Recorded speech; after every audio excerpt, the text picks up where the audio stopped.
Oh my god, fucking hell. There we go. Hello, everybody. Welcome. I'm probably muted or something. That's what normally happens on these things. Madness is dying. The internet is dying. Oh hey! Do we have a tweet out already? No, like I had a chance to do that. We've had literally the worst of fucking days. Like we say this every week as if like 1 week it's gonna work, but no, the worst of fucking days. There's nothing working for us. So, yeah. Hello everybody. Welcome to yet another unprofessional Asylum podcast. I hope you're all well. Thank you very much, Mr. Vertigo, for the raid. What the hell was that? I know, Viking. I know. It's one of our best. We can hear you all. Woo! The one thing I did get right was not mute myself. That's always a good start. So, I don't even know what one we're on, where we're going from. So, yes, Madness is back from Mr. Vietnam. We are also joined by Mr. HCVertigo and the wonderful Bockbiertje. Hello. Hello. Hello. Hello. You have to excuse me. I'm a little bit poorly at the moment. He picked up something off the streets of Thailand. Yeah. Not Thailand, but yes, I did pick up something off of lots of people. It's what happens when you sample the local delicacy. Oh. Beetles and stuff. Something like that. Yeah. We'll move on. Yeah, we'll move on. His wife might be watching. So it's good to have you back. Welcome once again.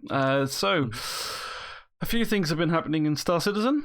So we're going to guarantee and talk about 10% at least of Star Citizen as always. 10%. 10%. We can guarantee you that or your money back. And we are still testing. So as some of you have watched a few weeks back and everything else, we are testing the NDI and Skype and everything else. So we're like kind of streaming and cursing at the same time because we have to use Microsoft technology, which is It's not as I was telling everybody, for those of you who just found who may have been realizing, like I had my Skype account locked out for me because apparently sending 2 emojis and doing 1 podcast was too much, was considered just evil. Oh, really? Evil actions. Is that what it was? So I seriously, it was the email I sent to Madness and it was the email I sent to you to initiate contact for our last podcast we did.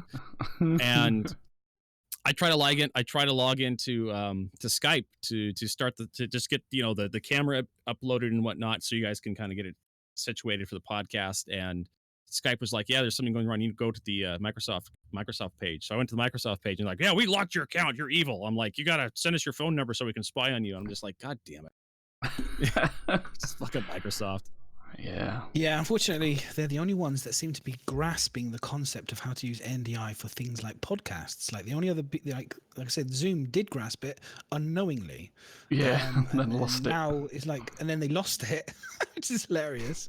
And then I've spoken to them numerous times, and none of them know what the fuck and how to do it because they don't understand what they did. And now Skype has actually created something. So I'm hoping with Skype creating this, that it will kick Zoom's ass and Zoom will go, oh, that's what we had. Oh, that's what they meant. Oh, and now we know how to fix it. And it'll work well again because, yeah, it's just a nightmare. And because we're using Stream, I think I have to try XSplit to see if XSplit's better with Skype because I think it's meant to be a bit better. So we'll test it. But yeah, it's very it's temperamental as we know, but we're getting better. We figured out how to stop, or Ms. figured out how to stop the size of the screens changing, which is a big plus because that's what I'm having issues with. And we figured out how now MDI to people's pictures come back again when they join calls. So we're getting there. Next couple of weeks, guys, we'll have it absolutely smoothed out. I think it'll be perfect. So yeah, you just have to. And it's a bit like Star Citizen. Trying to break it. Trying to break. No, I got this stupid little preview video that keeps popping up for view on my, my monitor. It's just I don't know what to do with it. I'm just gonna put it somewhere else. Just what they don't know. I put a little Idris underneath the stream. Yeah, that's why my connection's stream fucked. It's because there's an Idris under there. Yeah, I've been trying to get people with that all day. I've been trying that on people all day. Go to Edmonton's. Go to the ocean at right next to Lorville. If you go under the ocean at Lorville, you'll find an Idris in the water. I'm trying to kill people with that one. I'm trying to see if I can get anybody to fall for that. Yeah, it's the new Alt F4. God, yeah.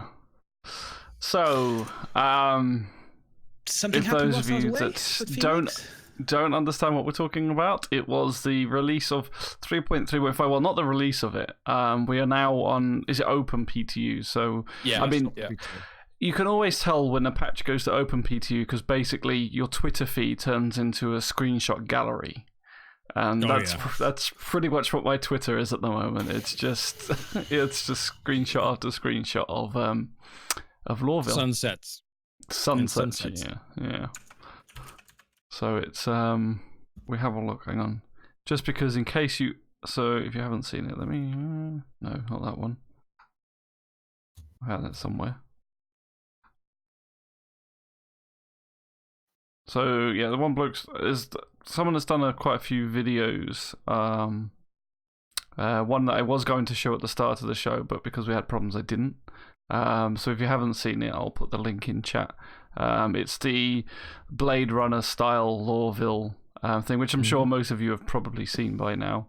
I had it download. It was good for about 4 minutes, but then it kind of started to kind of drag a little bit. Do you know what I mean? I was like, okay, then It does. I was like, Yeah. I was like, oh, it's dragging. You know, it's like 3 minutes of that would have been perfect, but then they kind of like it just dragged on a little bit long for me. I was like, not quite as good as I was. It was like brilliant. I was like getting all the goosebumps with the Blade Runner music. I was like, oh, this is amazing. Yeah. And then I was like, okay, now I'm bored.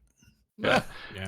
No, I agree, but it's still probably one of the nicest videos I've seen showing off and very well done. Definitely. I think they just hung on some of the scenes too long. It was the same as when it had the planet details coming up. I felt like that could have gone a little bit quicker, but not like I'm a master video creator anyway. But yeah, just a little bit of constructive feedback. But no, it's a good video still. Like you said, it's definitely one of the best ones that shows off everything that's been going on. So if you haven't seen it, there's the link in chat. You can go and watch it at some point. And I'll put it in, if you're watching this on YouTube, I'll put it in the description below as well. So the same bloke also did another video which is actually really good. Is a 3.3 versus 3.2. And I'll tell you what we'll do is, well, it's a good way to start it off since it's just been, we're just getting 3.3 now. So I thought I'd show that up. We can talk about it while it's kind of playing, and people can see it. It's if my internet connection works, because if it doesn't, then we'll have to stop playing videos. Just describe it to us, like we're blind. Yeah. Yeah. So it's basically like the whole video goes through and shows the things that have changed between 3.2 and 3.3 really.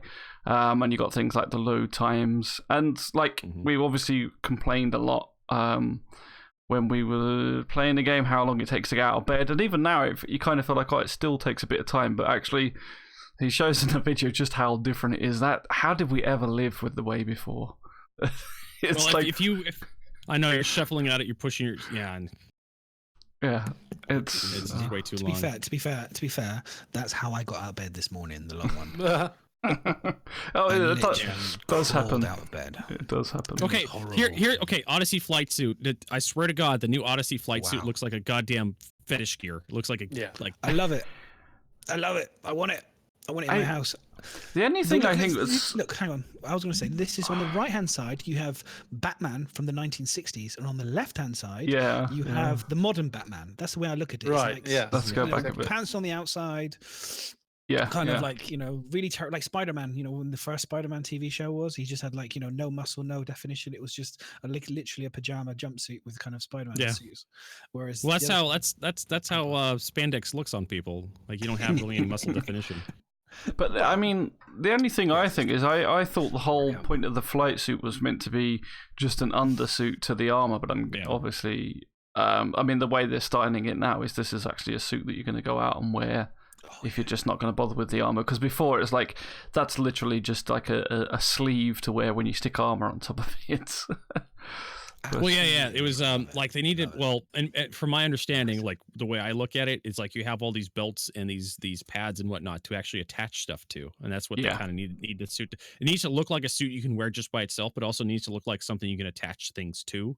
So it needs to have like buckles and belts and loops and whatnot, so you can actually looks like something armor could be placed on top of, and then it'll secure that armor. Yeah, I mean the old one kind of felt a bit like as if you were going to go like a race suit or something. Like more sleek, as if you're going to wear it for racing or something. Look like a onesie. The reality is, it's just better. There's no question. I don't care what anyone says. I think the new ones. The colored ones are better. If there's actually a bunch of different colored ones in the PTU you can get. There's a yellow, there's a blue, and the blue one's yeah, the blue one looks pretty good. There's the yellow one you actually have to. I didn't realize there was a yellow one until I saw someone wear it, because they're having problems with crashing when you use the trade terminals. Yeah, so I never bothered to look for them. Yeah, I had that. I managed to play. I've managed to play for maybe when I landed. I downloaded it, come back in, got in the house, downloaded it, busted open the game, logged in, looked amazing. The opening scene with Lorville, the view on the front page. It was incredible. And then got into the game, got out of bed. Obviously, I was in Lorville, and I was like, "Holy shit, this is incredible!" Like the room was amazing. And then I managed to get like maybe 5 feet out the door, and then I got the 4K data bug issue with my PTU file. So I tried to fix that, didn't work. Tried to fix it. So I've had to completely delete the whole thing and reload the whole game back in again, which is a pain in the ass. It's like 50 gigs. It's 12 gigs for the Delta patcher, 46 gigs for the game, which is, it took me best part of a couple hours just to download. I don't have like super crazy good internet. So that was frustrating. So I'm ready to play it later on. So we'll do a podcast for about 45 minutes, and then I'm going to go play the game. He's gonna nope out of the podcast. So I can but I managed to get in a little bit earlier, just before the podcast, and just have a quick wander to check if it's working. It didn't crash, so that's good. I fixed the problem. So I had to completely reinstall everything, which is annoying, but that's just the way it is. But yeah, it looks fucking amazing. I'm like, wow. Like, I'm just literally, wow. Like, I got on the train. I managed to get on the train for a brief. I jumped in, sat down, and there's like 3 other guys just standing there next to me, and we were all I was looking at each other, and I think we're all all of us going, like, what is this? This game is insane. The scale is insane. Can't begin to like, just wow. It's just literally wow. And anyone coming to the game now, is it a Freefly weekend or last weekend or this weekend? It's coming up. Next we can weekend. describe that in a bit, but yeah. They need to do another one before Christmas, in my opinion, because holy shit, people are going to be blown away by this game when they can play these other things. It's like they've got to do another one for Christmas, in my opinion, 100%. Well, they obviously want to get the 3 point. The new patch out before they do the Freefly, because then everyone gets to try the planet and everything. So they're trying to get 3.35 out before the 23rd of November, which is this Friday. Yeah. They've actually got NPCs in it now, which I thought, okay, the NPCs are pretty buggy. And it was really funny because I remember I really chuckled because somebody, I can't remember who it was, but there was somebody in chat was grumbling, in Star Citizen fan was grumbling about, oh my God, look, the guy's clipping through the person on the Cyberpunk video, immersion ruined. And then I walked and watched the Star Citizen one where the guy went, whoop, clipped straight through. And I was like, yeah, well, at least they're moving now. I mean, it's slow progress. I mean, it's always been that way for Star Citizen. Yeah. But that's the first implementation. That's like I look at it, I go, that's tier 0 NPC AI. Like, that's just the crappiest one. So I'm like, when they get actually on it with those, like they've got on with the environments, like they've got on with mind culling, like they've got on with everything else. Once they actually get on to all of that stuff and do an overhaul to the AI, to the NPCs, to everything else, and they do decent crowd tech, because they will blow they're going to blow out, I think, crowd tech beyond anyone. I'm super surprised. I am super surprised on the crowd density in the PTU right now and the frame rate with that crowd density. You can get a lot of NPCs in one area. The thing is with the NPCs, you might find is that they start off, or there's times or some of them that work better than others. So you will see some that are actually really good, and they'll walk around and it does feel more alive. Then you get the odd couple that don't seem to work too well, but like as Astropub says, they do talk. If you stand in front of the guard, he'll tell you to bugger off because you're lingering around, which I know, because when he points and tells you to move on, you can then push them. They're then no longer rooted to the spot, so you can move them out the way, which is fun. Some do walk in different speeds. Also quite big difference in my opinion. Yeah. I haven't seen. Can you grab stuff now as well? I saw someone say someone picked up like a can of Coke or something. You can grab certain things. You actually there's a bottle of whiskey you can grab at Lorville. There's a whiskey, some cans, a plate, a cup of coffee. I've seen people playing Commuter Citizen by doing the role-playing walk, which is that stupid slow walk, and you see them carrying a cup of coffee into the trams. Can you throw it? Can you throw it? Yes, you can throw it. Yeah. It doesn't but break. You can't splash liquid. Yeah. Can't coffee in the face. Soon. That's soon. Next year. And Next year. with Astropub in the chat, I forgot to say actually because we had a fucked up start, and also Vertigo, you were part of it. The whole stand-up, stack up charity event thing that finished. Was it Friday? It finished last Friday. Yeah. Yeah. So well done to you guys. I think the total was, I do have it on the document, $18,371 raised, which is amazing. So yeah, well done everybody in the Star Citizen community, and to all the streamers that took part in that. Brilliant job and a worthy cause. So yeah, just wanted to say that because it was one of the things. So well done to you all. We're getting compliments about our quality of the camera. I'm looking at it now. It does look better. This is the fact of this is why we're using NDI. This is why we're pushing for it, because the quality goes up. Easier to work with, higher quality. Really good, and we get really good high quality HD feeds. We get the best feeds we can get from our cameras. Go straight through. So that's why we're pushing it. We're testing it, and because it works really well. When it works. Touch wood. It's still in preview. We're still beta testing. We're beta testing everything. But yeah, that's what we're trying. You guys don't look very unfortunately, you can't change the ugliness of our face. The cameras are good, just not the face. Yeah, with a bit of sanding paper. We can't hide the we'll have these extra beards to try and hide the growing double chins. Double, the shadow triple chins coming up. Triple chins. Sitting down. The video freeze unfortunately is sheep chewing on my line at the moment. Like normally it's okay, but for some reason it's fluctuating up and down. I'm on like 38% drop frames, which is actually an improvement. I started off on 64%, so it's unfortunately that's one thing I can't change. It's normally okay, but for some reason this week it's dying. So yeah. We will. We're going to start a fund to move Miserable to the city. So we're going to start a fund to actually have proper broadband installed. A couple 100,000 is what we need just to get the diggers and the lines put in. Just to see how much you can actually convert, like BT or Sky, to actually bring the fiber to my door rather than to the box, because like the exchange box is literally at the bottom of the freaking road, but because of the way the road is, it goes up and down, and we are literally the last ones on the chain, which is extremely annoying, to say the least. I'm not angry about it at all. Okay, so like I said, I haven't been able to play it, but what I've seen is literally desktop. Like honestly, Reddit, I was just like, oh my god, it's like slideshow. Everybody takes a picture of the sunset and the horizon. I'm like, I don't know how many. I'm like, guys, seriously, I can see that because I can log in. I can see that myself. I can see it myself. I don't need to see a freaking picture of your desktop screenshot every 5 seconds. It's like scroll, sunset. Can you play sunset. No, I'm not, because I'll be there in a second going, check out my screenshots. Look at these. These are amazing. Every screenshot is a background, is a wallpaper. It's incredible. The best. That's what I say about Star Citizen. Is the best damn wallpaper engine that man has ever devised. Definitely. It's next level. It's next level. It's a nice change from everybody saying, why the fuck ain't this in, and where the hell's this? And no. Trust me, it'll happen. Once we get past, I know it'll happen. Once we get past 3.4, people start complaining between 3.4 and 3.5. It always happens. Oh, yeah. It's the cycle. Party. Astropub was already grumbling about not having attachments on his gun the other day. I was like, shame on you, Astropub. Shame on you. It's less than a week or two, and he's already grumbling about attachments on a gun. I was like, shame. Hey, I was complaining about Commuter Citizen recently. I was like, these damn trains, they take too long. I was on it. Okay, here's my question, because like when I arrived, there was a train right there. Is that normal, or are they normally that not certain now the trains lucky. Trains actually follow routes, and certain routes are actually further out into the boonies of Lorville.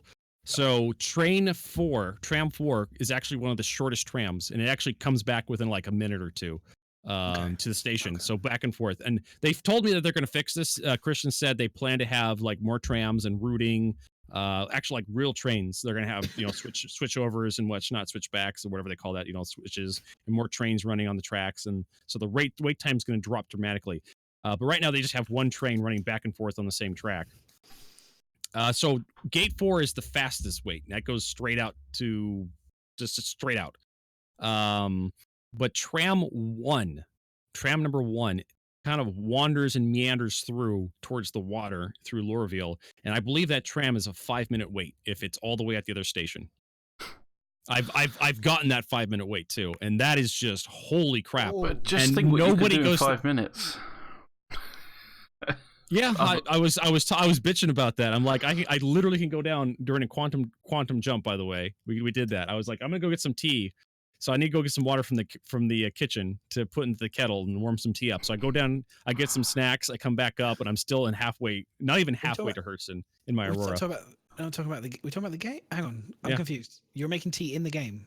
No, I'm making tea in real life. Real life. Oh, in real life. Well, I'm waiting for my ship to fly to Hurston. I was like, damn, that's some thinking. I was thinking they've actually put tea at drink and coffee's in that, not tea yet. Whilst you wait for the train. I'm pretty sure it was the Americans that put the drink selection, because you have soda and you have coffee, but no tea. No tea. We're gonna have to fix that.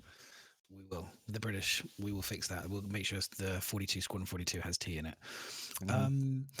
But that's so 5 minutes wait potentially is the longest you'd have to wait for a train. 5 minutes to wait for the 5 minutes. I think it was some stupid number of seconds. I think it was about 5 minutes, just eyeballing the number from my memory.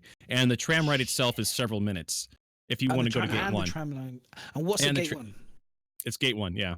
And Huh? What's the gate 1 to make it worthwhile going nothing, just the exit to the city. Just another one of the exits. Just another one of the exits, one of the gates that you can exit on foot. Putting the tea on though, like I did the first time I explored with Mac, we got in the ship ready, and it's like, well, I'll tell you what, before we jump, let's go and have a cup of tea, and then, so we can go and sit there and experience it. And then we started the jump and sat there for 11 minutes. It's like, we should have got the tea now, shouldn't we? Exactly. Like, you had plenty of time to go and make a cup of tea while you jumped. Is that getting in? Is that the jump to from Aurora? From Port Olisar to Lorville? It's about 11 minutes. And depending on the ship and what quantum drive you have, like it could be. I did an Aurora once, and I think it's almost. I swear to God, it's like 15 minutes to go all the way from Olisar to Hurston. I did not know that. I thought they so that's one of the big complaints. They want to keep it short. I thought they just want to keep it short for the time being, whilst they were. If you have a Starfarer Gemini, it's like 5 or 3 minutes, 3 to 5 minutes, because the Starfarer Gemini, the size 3 quantum drives actually move stupid fast. Then they changed the quantum fuel. Oh, yes. So you had to stop like 3 times in between, and then could reach Lorville. I remember like the previous PTU patch with the Cutlass Black, it only had 500 some odd fuel. You had to, and if you changed it out, I made this mistake. I was experimenting with the quantum drives. I changed out the quantum drive, one for each. There's like 3 different size 2 drives, I believe. Or I think it was a size 1 drive, or was it a size 2? I think it was a size 2, but they hadn't increased the fuel tank yet. So I changed it out to a crossfield drive, and it actually took me longer to get to Lorville than if I hadn't changed up the drive, because the crossfield drive is faster in quantum than I think it was the Odyssey drive I changed it out for. It's faster, but it consumes much more fuel to go the same distance. Right. Yeah. So you end up running out of fuel before you even get to Lorville. So you have to hit every rest stop. You have to hit like 3 rest stops, which makes you have to go around this circle now. You have to go around this arc around the side of the system to get to Lorville, as opposed to just going straight across. It's just like, oh my God, and then they fixed it. They gave the Cutlass the same quantum fuel as the Freelancer, so you can just go straight across. Oh, okay. I haven't tried it since then. Actually, I kind of like that idea. I kind of like that idea. Oh, so that's cool. I did. You could have a fast drive that could go really fast in a small area that consumes a stupid amount of fuel, but you're really fast in that small area. And if you want to go out farther than that, oh boy. Life choices. I was pretty fed up on Friday because it took me like 3 hours to actually get out of Lorville. And that's a very common complaint, by the way. Very common complaint. But continue. And then when I was out, being saved by Nerdy, who picked me up, then we went straight to a fuel stop. And all the controls were awkward. It kept on boosting and smashing me into landing pads and such. And after 1.5 hours, so like 4 to 4.5 hours, I finally reached Port Olisar, where I wanted to stay. Mm-hmm. So that was enough. And then the new PTU patch comes out, they reset everything, you're right back. And then you're back at Lorville. Yeah, it's like, oh my God. It's just... It's very frustrating. I know, it's very frustrating. Moan about waking up at Lorville. Come on. Yeah, you can. You can't after all we've had. it's one of those things where if you constantly have to do it, if you're PTU testing, it just really grinds on your nerves. But if you're just doing it a handful of times in like a couple days, like it's no problem. But if you're doing it once every 30 minutes because like you fell through the floor, you died, your someone's ship landed on you, died, you take off from Lorville, you hit an NPC because they have NPC pilots over at Lorville to add kind of like traffic there, hit one of those, you die. Like you just walk through your hab complex and you have a heart attack, you fall over, you're dead, you respawn again. There's dozens of ways to just get shoved right back to Lorville, and it's just like I just want to deal with this. So being a P2 tester could be I'm excited to have it. Yeah, I'm excited to have it. It just breaks your stride really hardcore when you have all these problems to stack up back to back. But I'm happy to hear that everybody's really excited for this. I really am, because Star Citizen, in my opinion, needed this. This was like the big thing we needed to plan at the OCS. Yeah. Well, it kills. I look. There have been multiple things that have been killing off and stopping the game. The whole scam shit. Yeah. I'm not going to do this. Not going to do this. Not going to do planets. Not going to have ships in game. Not going to do, all this bullshit that's been going on. And we now have ships in game. You now have a planet. You have moons. You have, granted, we argue about the flight model. We'll wait until we see that. But generally, they've now ticked off a lot of the major things that people were saying this game wasn't going to become a thing. Now, I'm sorry to say, I'm sure most people, if you were a negative on this game, you can grumble. Everyone will find something to grumble about. But the truth of the matter is, like, if you're just looking at it from the outside, looking in, you're seeing a game that's now starting to achieve what it's supposed to achieve. And they're going after the frame rate now. They're going after all this and stuff. And I go down to Lorville, right? I go down there and I go through the water, the coastal area just off of Lorville. I can't remember I don't know where north and south is on Lorville just yet. I haven't figured out. But you follow the coast off of Lorville from gate 1, and then you head into the forest. And you just land down there. You land in the middle of the fucking trees, and you go out into the trees. You're like, look, crisis, everybody. Crisis, for Christ's sake. It's happened again. They've done it. They have an actual planet, and it has crisis level fidelity on it. And from my understanding, they're going to do more. Yeah. Well, they will. You'll get water in eventually. You're going to get snow. You're going to get weather systems. Well, we have water. We have water in there now, but you can't swim in it. Okay, so you're gonna have proper water, but you're gonna have an atmosphere. Clouds already weather in. Systems. Clouds already in. Clouds in you don't well. have. I haven't seen it yet. You have cloud cover. Yeah. Fuck. So it's very light and wispy right now, but they're gonna do more detailed clouds. Yeah. But we'll have proper weather systems as well, which they've talked about, which is going to be amazing. And we'll have new planets. We'll have, like I said, we're gonna have more planets with more biomes and more. Like, I'm genuinely like, if you were hating on this game, like you're gonna be eating humble pie, I think. Yeah. And we said at the beginning of this year, pretty much as everything was kind of pretty negative. I always said, I'm going to give you my judgment by the end of the year, because we always knew there were some of those major things to come in, how the year has gone. And CIG is finishing so hard and so strong right now. It's incredible. Even with them missing the release dates. Like I said, when I started the year, when they said they want to do 4 patches this year, and I'm thinking this is like 3.0, 2.6 around that same time. And they said they wanted to have 4 patches this year. I'm just like, them doing 4 patches in a year, that's probably not going to happen. If we have just 2 or 3 good patches for 2018, I'll be happy. And they've done it. Even with the PTU right now, we still have a lot of amazing stuff. They just need to kind of get it all stabilized, kind of fix some of the rough edges. And I think we could probably have this for another 3 months. If they skip 3.4 and they're like, oh, well, we're just going to roll 3.5 into 3.5, 3.4, 3.35, 3.4, and we'll see you next year. I'd be perfectly happy with what we got. I know some people would be. I wouldn't be. I would say stick to your what you promised. Stick to the. I will get it, but it'll be very light. Yeah, just drop it in. That's fine. Just add another little bit of something for Christmas is great, But I don't right now. Like I said, obviously the flight model was a shame, because I'd like to practice over Christmas. Because for me, Christmas holidays, I'm gonna have 2-3 weeks off. I'm gonna I'm gonna buy some joysticks. I'm gonna sit down. I was all excited about spending that period, because I'm very busy, being able to play and learn the new flight model. So now it's like, oh crap, I'm gonna have to wait until we're in crazy time period trying to learn. So it's a little bit selfishly, I'm a little bit disappointed. But and same with being a streamer. Like, that was one of my big. That's where most of my complaints come from. It's hard to generate content. We have so many issues with 3.3.5 right now, and that's kind of what's hurting me a little bit, because I'm constantly having to play Star Citizen to generate content for people who want to watch Star Citizen. But you know, that's me. You know, that's kind of like that selfish thing. We have to kind of like look at ourselves in the mirror and say, okay, this is where this complaint is coming from.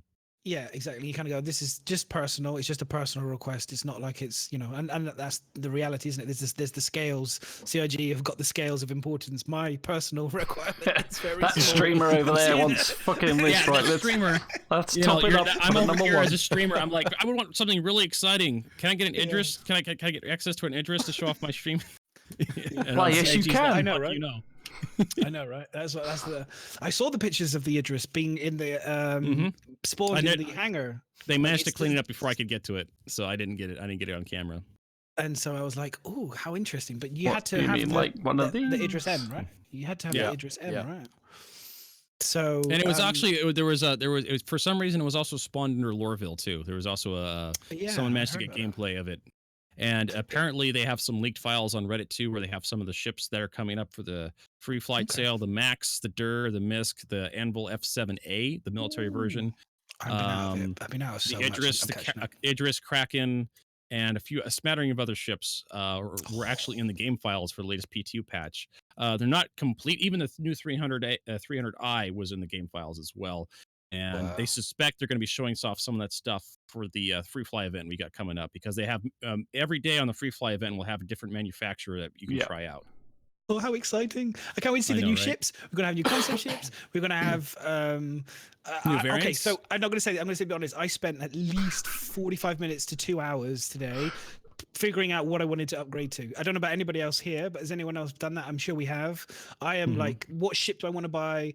What do I want to upgrade? What do I want to change? What do I want to melt? Madness. What package? I've been spent ages trying. I was like, can I melt all my shit to buy this? Someone's excited. Madness. He's been away for a week. Madness. I just remembered. So you were talking about upgrading ships. I just remembered there's one ship you have that you're super excited about that was actually in the leaked files, called out by name in the leaked files. The Cutlass Blue. What was it?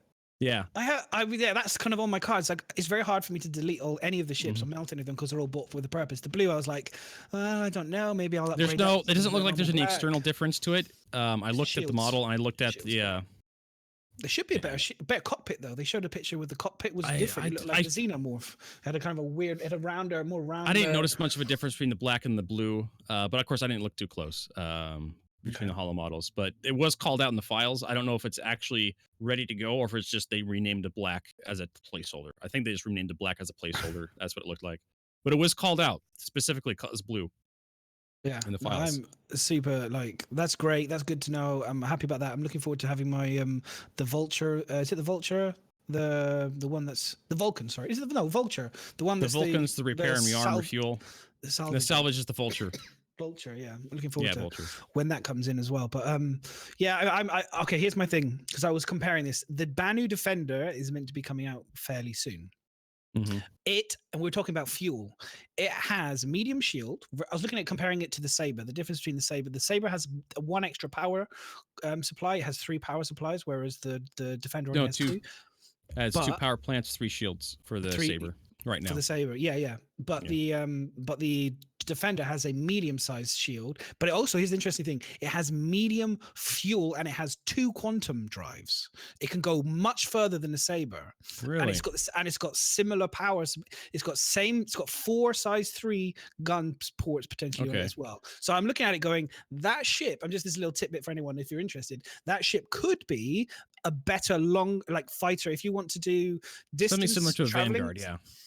You're going to be able to do longer distance, and you're going to be able to fly support with a Defender, which is what its name is for. But I was thinking, interesting. That's definitely on my hot ticket list of ships that I'm looking to buy for that, and the Glaive, obviously, because it's got size 5s and it's full firepower. But in terms of, I was thinking a long distance support ship that I can fly as a kind of a pilot. It does have 2 seats, obviously, which I'm not sure how that will work if I can still fly it as a solo pilot and be as effective. I hope they don't make it so that as one person, I can only fire 2 guns. Do you know what I mean? I'm hoping they can make it so I can fire all 4 guns.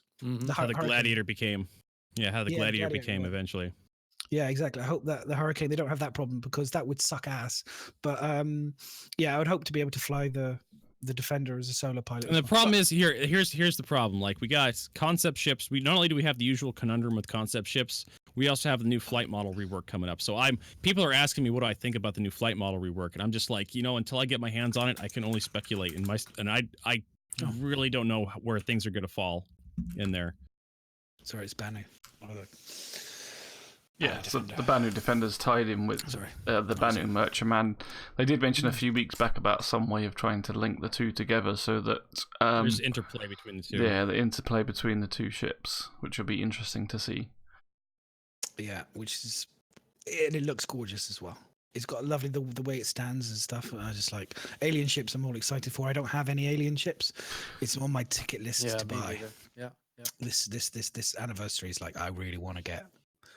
So yeah, so that's my little hot ticket in terms of. But we'll wait and see because it's always concept ships. They always love to throw in some new concept ships. Speaking of which, we've heard rumors of the Anvil Arrow, which seems to be some sort of lightly armed ship. I don't know. It could be some kind of stealth reconnaissance racing ship or a light fighter. Everyone's pointing to the Hawk, like the Hawk's the light fighter already. And I'm like, I don't know. They could put another light fighter in there, similar to the Gladius. I think it's maybe a light Gladius, an Anvil Gladius. But then I don't get that because they've got the F7. I don't get the FC7. The F7. They got the F7A. They got the F7C, the F7A, the F7, the F8 Lightning. I mean, they could I wouldn't mind another fighter craft in the Anvil lineup. I'm a fighter fanboy and an Anvil fanboy at that too. So any more Anvil fighter crafts would please me greatly. I want to see more Tavarian. I'd like to see some Tavarian fighter ships. We don't have many. We only obviously saw the Prowler the other time. I'd like to see some more fighter ships. I obviously want to see the Xi'an capital ship as well. That would be sick to see. I'd like to see more, obviously, commercial kind of, I should say, civilian style alien ships as well that people can enjoy. That kind of, I mean, what would be an alien? Yeah, what would be an industrial alien ship? You know what I mean? What refuel ship, like? Some kind.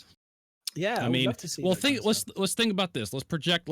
We could play this wonderful game about what's going to happen in the far-flung future of Star Citizen. Hang on a minute. Come on. Whoa. Come on. We're a podcast here.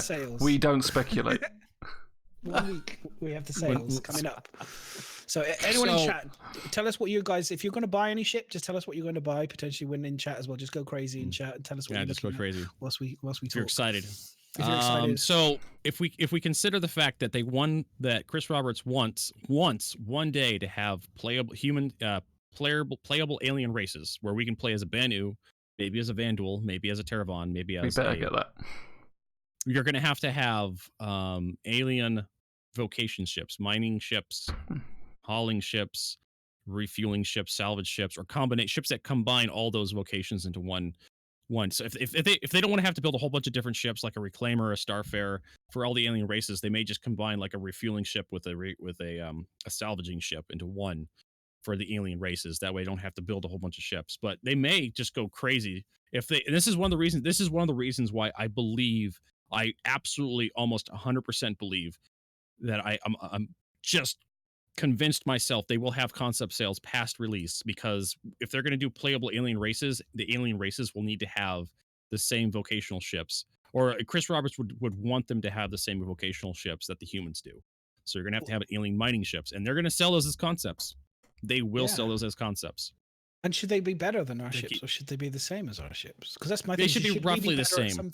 Should we be better at certain things? And like here's we be better at one thing. For example, say we're really good at building ships, an industrial side, and the Vanduul are really good at stealing shit, and the Xi'an are really good at building shields and maybe good at technology. Or would it be a case of it'll be more, like you said, more balanced? I think it's going to be like it's probably going to be something similar to like Dungeons and Dragons, where you had like your elf races got like +1 to dexterity or dodge rolls or something like that, and the humans races really didn't have any bonuses, but they were jack of all trades. And then you had your orcs, which got +2 to strength, but they had -1 charisma or something like that.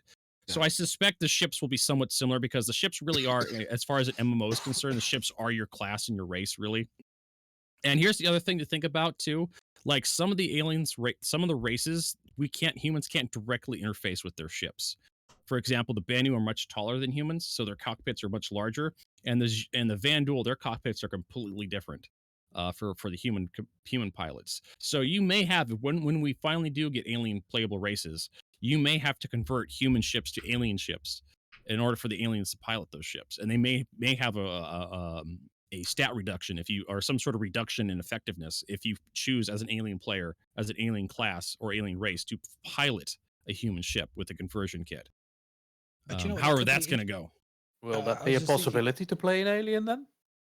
Wait, Chris Eventually, Roberts said, eventually. yeah, Chris Yeah? Roberts said he would like playable alien races towards, but that's okay. that's like well past whatever. I thought release. right at the Yeah. start they said they were never going to do that, but then they've said lots of different things. So it's at what point I he know. said which one. So It's technology based, Miz. It's I- technology. well, let's It's go like look at the whenever they founding get go- the funding whenever goals. they get a new piece of tech, like they said, like we're not going to be able to do these type of models or this thing, and next thing you know, is they've got de-warp technology comes in, and they Yeah. can make the armor change shape and size. You know, Right. they don't necessarily know. They kind of go, we don't intend to, we'd like to, but then when we get to it, they'll obviously do sprints and they'll do test runs and technology. And Yeah. some clever person will have a dream, wake up one day and go, I've got this idea that this, oh my god, it I've had a works. dream. Oh, we can. You can play aliens and you can change the size of the alien, or, you know, all that kind of shit, you know, could happen. And before you know it, you could have aliens in game super quick. I think they know roughly, but there's nothing surprises me anymore with CRJ. It's like, oh, that's not going. They 1 minute they'll do something incredibly good, next thing they'll do something incredibly stupid. It's just nothing surprises me. It's just like it's a roller coaster ride, and I'm enjoying. Yeah, it. they don't have anything on playable alien races in the funding goals, but then again, they didn't have No, anything on I Settlement mean- Land either. I think it's going to be a case of, like you said, it's after release. Then if they can dedicate like a team to setting that up, then they could. I mean, there's the same reason at the moment that they've said there's a few things that we won't be able to do, which is like having the extremely tall characters or extremely short, because the cockpits won't work. Because this isn't like other games where you can fudge it. It has to actually line up, and cockpits have to line up. So, I mean, they may well bring it in case of, like, if you're an alien race, that is one of your penalties for being an alien race, is you can't fly the human ships, the same way as we couldn't go and grab their ship. We can have a modified version of theirs, but we can't go and grab their ship as a human. So they may keep it like that, so that if you play them, you're just restricted to either. And then eventually what they could do is release a modified human ship to the aliens, the same way as we've got modified aliens to the humans. That might be their way around it, so you won't get a free interplay. You won't be able to just go and nick a ship unless they can do something to reinvent And it. if we're gonna do an alien, like a brand new DLC for start, and like similar to like World of Warcraft, where they had the Pandaria expansion, we had the Panda race come out. If they're gonna do an expansion like that, I would expect them to have concept ships for that race, so they can fund that concept. So they can fund that expansion. So you're gonna have a brand new refueling ship. You're gonna have a brand new salvaging ship. You'll have a brand new mining ship, just so those players that choose to start as that race will have content to consume and content to play. And as they'd unlikely want to release it with hardly anything available. It wouldn't make sense. Yeah. They could fix the size issue with the aliens by giving them Alice's little cake that you eat before you get on board the spaceship. I've Shrinks seen you that by a certain amount of size, and then you can then There was, fly the thing. And there if was you a don't, funny- if you there was don't eat it again in time, you'll suddenly get really big, and then you'll be Head through the cockpit. crunched. There was a funny video for Fallout 4 where they had a bug where a child could get into a power armor, and all the bones, the limbs just elongated, the head got bigger, and it just kind of got the child just kind of turned into Slender Man and just kind of fit right into the power armor. They could do something like that where they just shrink and compress the model, you know. Oh my god, that would be. Yeah, I find it interesting. How to hide. The thing with the Vandal is you can't really hide from the Vandal because the Vandal can go down onto its front legs and kind of crawl to go into the smaller spaces. It just makes it super menacing, like a dog. You know, it can crawl. Whereas, like, I guess the Banu can do the same. Everyone can kind of go into a crawl position, but they're not going to be as effective. Whereas the Vandal looks like it can be super effective on the prowl, on the pounce, as much as it can be walking on its back legs. So I was going to say you could hide in a ship that they can't get in. You could be hide at the back, and you're ready to shoot them because we can't really get in the ship very easily. But hey ho, we'll see. We'll see. I look forward to it. What else was there? I was going to say there were some cool things because you guys have been playing it like crazy. How about Bock, have you got anything to add to that? Because you're getting a bit quiet there. You're saying too much. No one else can get a word in, Bock. No, not at all. I'm listening to you folks. Yeah, you have to. You got two heavy talkers in here, but you're gonna have to fight. You got too I'm trying to slow it down excited. 'cause- It's because Madness is we're excited. He's excited. been away a little I am while. It's like, excited. oh my Yeah, god, it's he all... needs to play first. And I forgot also, like last week we was under NDA, I think, wasn't we? So I'd played it, but I hadn't said anything. So I'm just sitting there going, yeah, can't talk about that. So it's like it's like I had that excitement, but couldn't speak about it last time. So it's like, yeah. Oh, I had my fair share with 335 already, and I'm really impatient for the live build to come out. Yeah. So we can actually do some persistent stuff until the next patch. Oh yeah.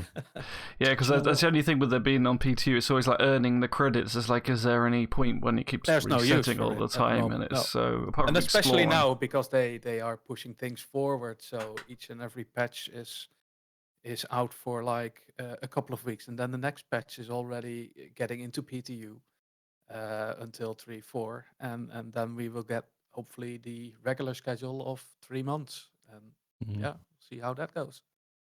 Do you know what? And maybe we'll have to the race to see who can earn the ship, the first ship in Star Citizen. Exactly. Yeah. Good. The fact that they've gone to live when I literally came back was just the most, like, to everyone. I couldn't believe it. I was like, none of my concierge privilege has been of any use the last 2 patches. You decide to go to Vietnam. It's just unbelievable. Honestly, if anyone wants to know when there's going to be a patch release, Pretty I will much. just give you my timetable. So you know when So, I'm traveling is when so are I'm you going going to Singapore? in December. So I go to Singapore for the 3rd of December to the 7th. Hang on, let me just write that down. So 3rd of there's December. a very high chance that something will be released at that some point. Okay, so you've heard it here, guys. I reckon at least Ejectors patch by 3rd of December to 3.4. Almost guaranteed. It's gonna be a fucking Hail Mary patch. Or 3-4. PTU. It's gonna be. Oh. If for those of you who don't know American football, Hail Mary is just you just chuck the ball down the field as far as you can go and just hope your receiver catches the thing in the end zone.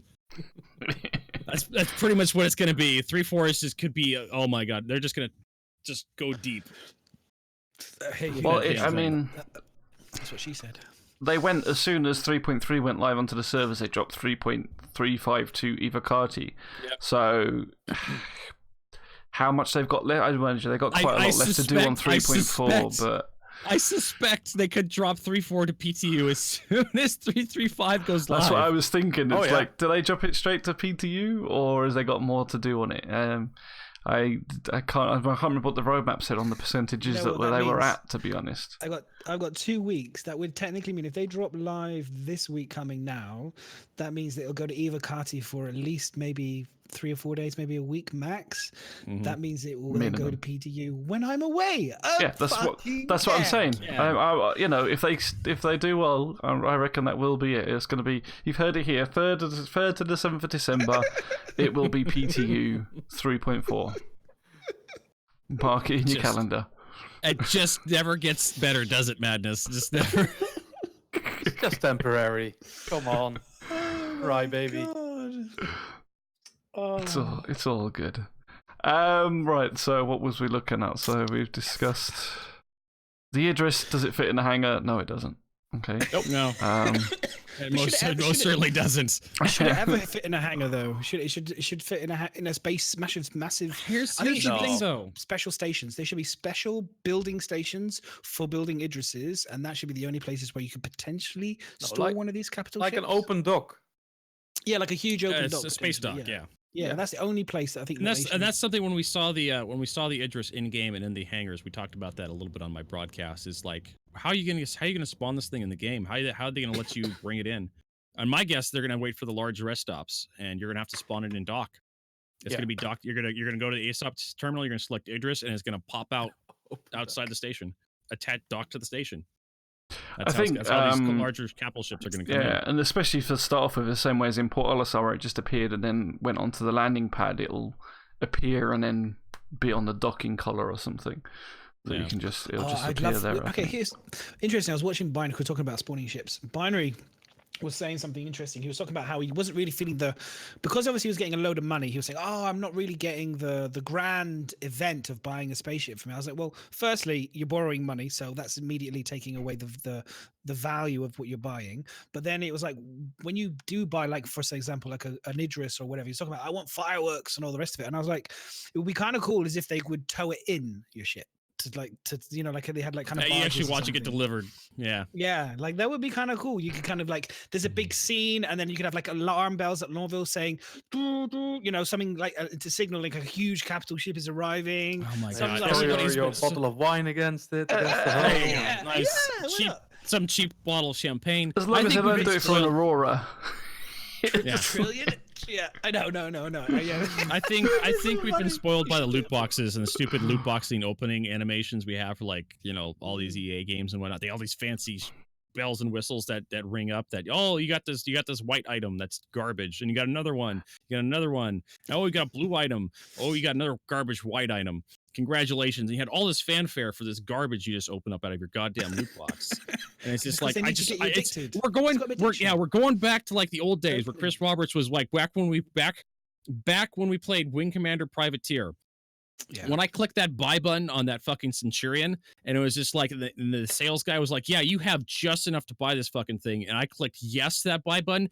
I was like, you climb into the cockpit of that thing, you take an orbit, even though you have 4 crappy lasers strapped to that son of a bitch, and you're flying around with the new cockpit, and you're pulling like massive G's, you're just flipping all over the place, and you're, going up from like your stupid Orion or your Galaxy or your Taurus, depending on how you progress in that. Just being in the cockpit, just seeing how the ship performed, that was your reward. Not clicking the buy button. That wasn't your reward. It was because you got better. You got something that was better than the last ship you came out. That's always what we'll have. You just got a nice ship. It's like, yes. Yeah. I see. I kind of get both sides of it. I get the earning the money to be able to buy the thing is rewarding itself because you're like, look how good it is. But I do get the kind of the little bit of excitement for something, and I do think that you have like a cash register stand with like little bits of confetti that come off the ship. Nah, I'm not. I'm only interested. I would say for like big shit, like I said, like the capital size Corvette, like that kind of huge size ships. I would love to see, like I said, just like some crazy, like I said, a massive alarm system. Like what better way to announce to pirates that someone's just bought a capital ship? Oh yeah. Yeah. Oh, hello everybody. I mean, why don't they broadcast it around the newsstands? They could like let everybody in the area know. You're ruining my plan. It was going so well. What I want is when every time someone buys a 600 eyes, you have one of the, I don't know if you've seen those old Groucho Marx cartoons or shows where they had the little thing on the punching thing, the punching glove on the little extendo thing. I think you should have one of those come out and punch you in the dick every time you buy a 600 eye. That's about how I feel. Just insults you. Just another 600 another star sucker. No penis. Oh god. Compensating slightly. No, that's the 890 jump. That's the compensating. Yeah, that's the compensation ship right there. That and the a floating ballroom. Actually, someone was in chat was super excited about it. I think the 890 is going to be a world of fun, and I'm looking forward to using it as a pirate ship because there's going to be so much fun when people don't expect it and you come flying in. Because I think the 600i is another one of those. It's got insanely good shields, had like hammerhead size shields on this thing. Mm-hmm. It was actually pretty powerful, and I was like, that's a surprise ship you could take out and really do some damage without people realizing. So. Yeah, you're gonna host some like of those like murder mystery events on your 890, aren't you? But it literally will be a murder event. It's like, come on in, come to the dinner party, and then nobody leaves. Madness killed them all. The doctor in it was a great stand-up. He had a great stand-up comedian. He killed. Wow. Like if I ever get an 890 jump, I'm just gonna fill the ballroom with like drugs, like just cocaine. I thought he was gonna say balloons then. Just fill it with balloons. There was space weed. All those little plastic balls have it as a giant ball pit. Oh, there's a great idea. Like we need physics first. We need to get the physics on that, the physics team on that, get the balls in there. As being Dutch, should I provide in wheat and stuff? Hey, they could do that as the firework moment because the balls in atmosphere in 0G as they escape the 600 as you buy it. Can you imagine blowing one up and then it's just all these little plastic balls? There's your firework. There's your firework. Wow. Right. Moving on. You start taking hull damage. Sure, the ball pit has sprung a leak. Or even worse, those little polystyrene balls they use for packaging. A trail of brightly colored ball pit coming out the back of your 600i. It's such a tragedy. It's such a tragedy. Do you know how much those little plastic balls cost? Could you imagine a pirate would just be like, what the fuck is going on as they're hitting his cockpit? All these little plastic balls. You might have little sound effects of sirens going off and trumpets. No, it would just like the shield impact effects would be like a little honking sound, like a clown nose. Like I'm just imagining like a clown 600 eyes, like a ball pit in the back. The shields make honking sound effects when you shoot it. You destroyed it. You hear it on VoIP. You destroyed my bullet, you bastard. I'm trying to kill you. Oh, not my jungle gym. Oh wow. Oh, Okay, well, well, anyways, what the fuck were we about? Where I'm were sorry, we? I'll Did we even sidetrack start you. with the document yet? Not really. Oh. So yeah, what we will see. Well, Spock, you did some of the calling all devs thing. If you want to highlight some of those.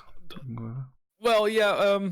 One thing that Was that I last week's calling all devs because we haven't done this week's? no, not this week's, but last week. Then Ruffin was on, and he was basically talking about what are you gonna do with people inside your ship that don't want to leave. So, for instance, yeah, I was like, gun. That was my first response, gun. And if that doesn't work, more gun. yeah, that's kind of hostile. Because not every person will be Is American. is No, American no. and is hostile. For instance, if you're Not everybody's American Vertigo and immediately reaches for their gun when they try to solve a problem. Exactly. I still had to apologize. I still had to apologize to the French streamer who I murdered his entire crew live on the stream. Oh my god, man. I was he was the number one streamer at the time, and I was second, and I murdered his entire crew live. I did go in and apologized. And then all I heard was Anglais written in the text. And I translated it translated it into Google. I wish I hadn't. Did Google Translate? I was like, whoops. I think I might have offended some people. no, but this code he got an example like the Banu merchantman.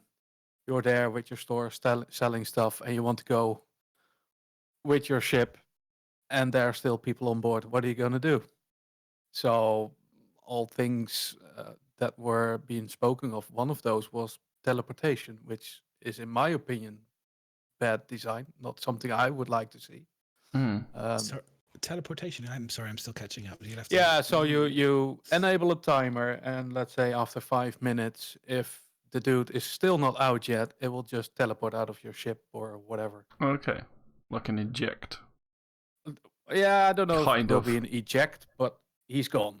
And I'm like, yeah, that ruins the whole experience. Why not have some sort of NPCs, like security NPCs on your ship, or that you can call, and somehow let them attach to the player and walk them out, escort them out.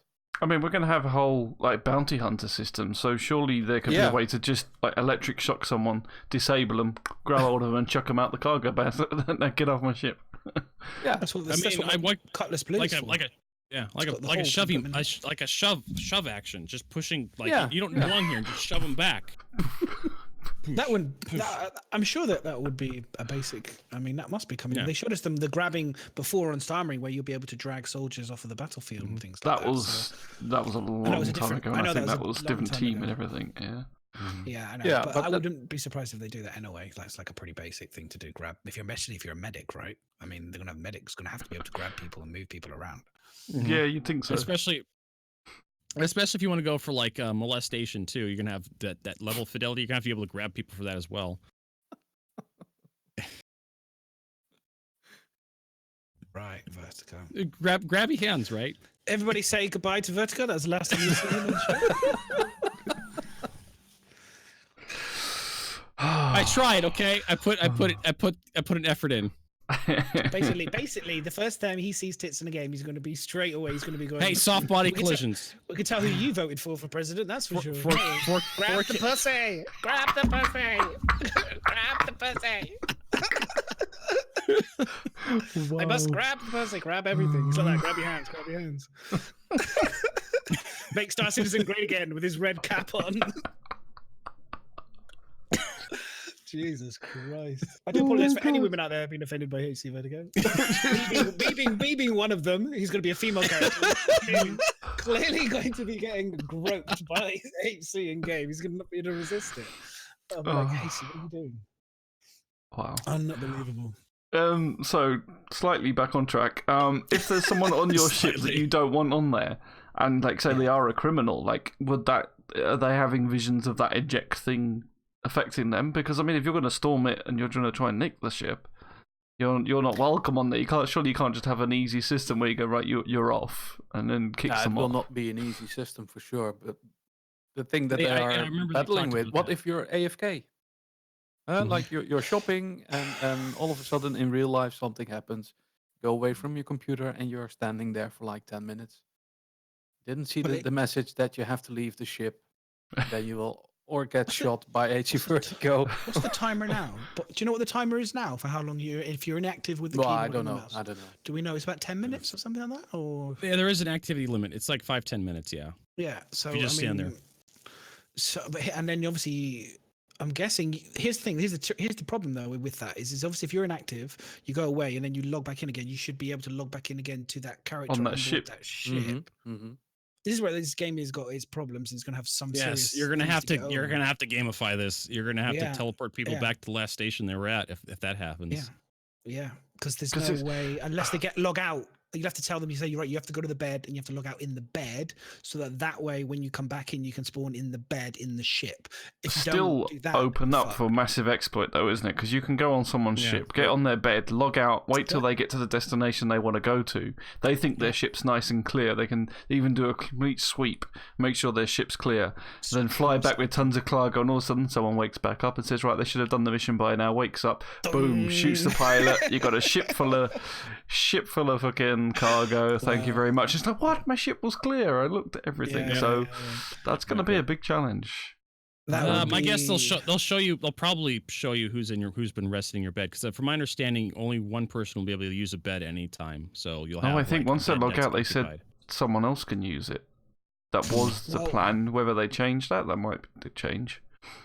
They may change that, but they may show you who's logged out on that bed. But then that's the other problem. Say they force it so that you only use one person uses that bed. If that person logs out, how the fuck do you get rid of that then? Like, well, I've got someone else that wants to come and join my crew and use this bed. Oh, but there's already someone technically in it, and you could literally ruin someone's ship because you could log out and never get back in again. Oh yeah, well, that's probably why they don't have a clue yet how to solve this problem. Well, this is it. We're just talking very quickly, and I'm sure they've done. They've probably done the same. I know. Yeah.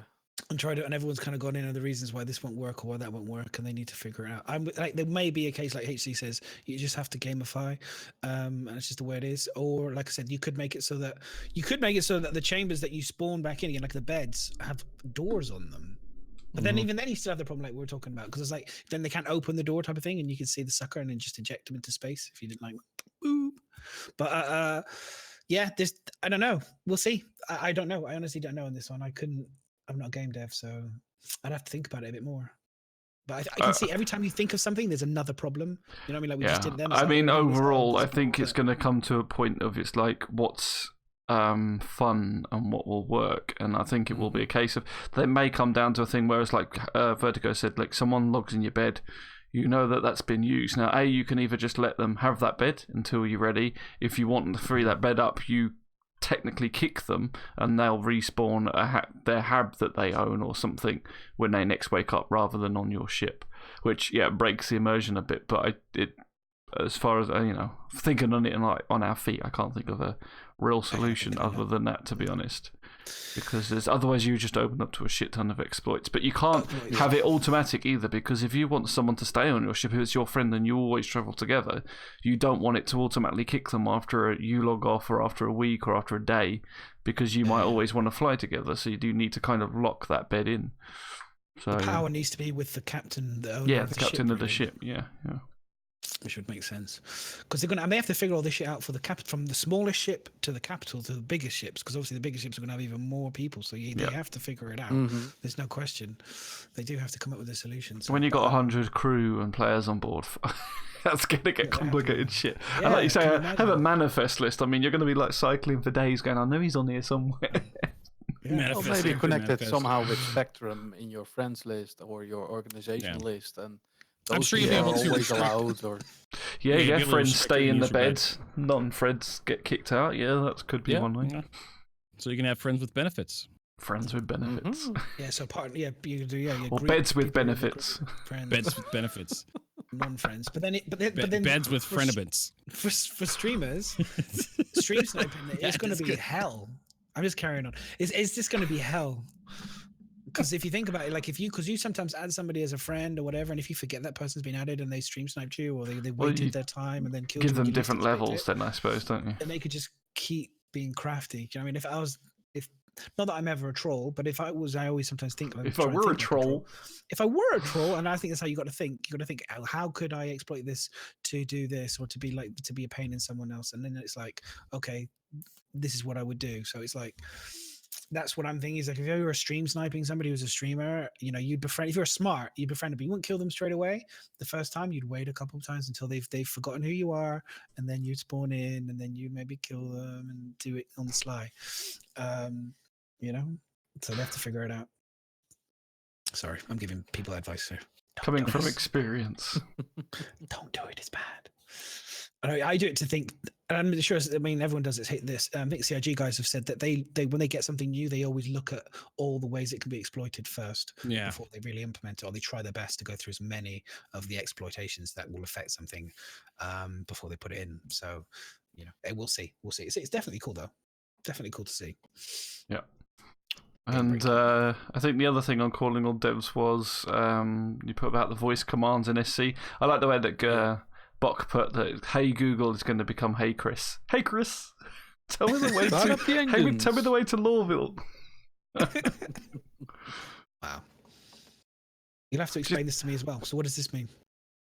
I haven't watched it. I'm sorry, guys. I just have not had time. No, like I use voice attack due to having too many buttons to press. I just want to talk to my ship, and it has to fulfill a function.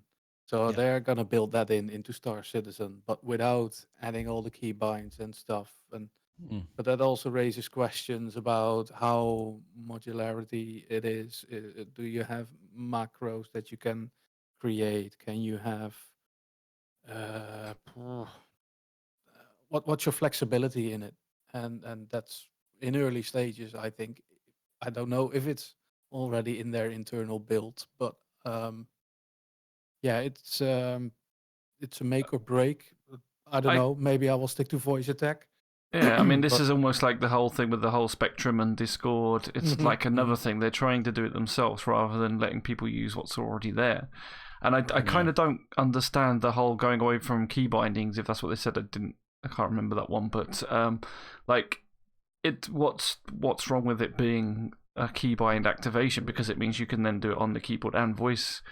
If they do it by just voice, it means you might not have keybinds put down for each of those commands. What if you can't speak? What have you got a lisp? What if you got an inability to speak clearly or whatever? That immediately means that you can't use it properly.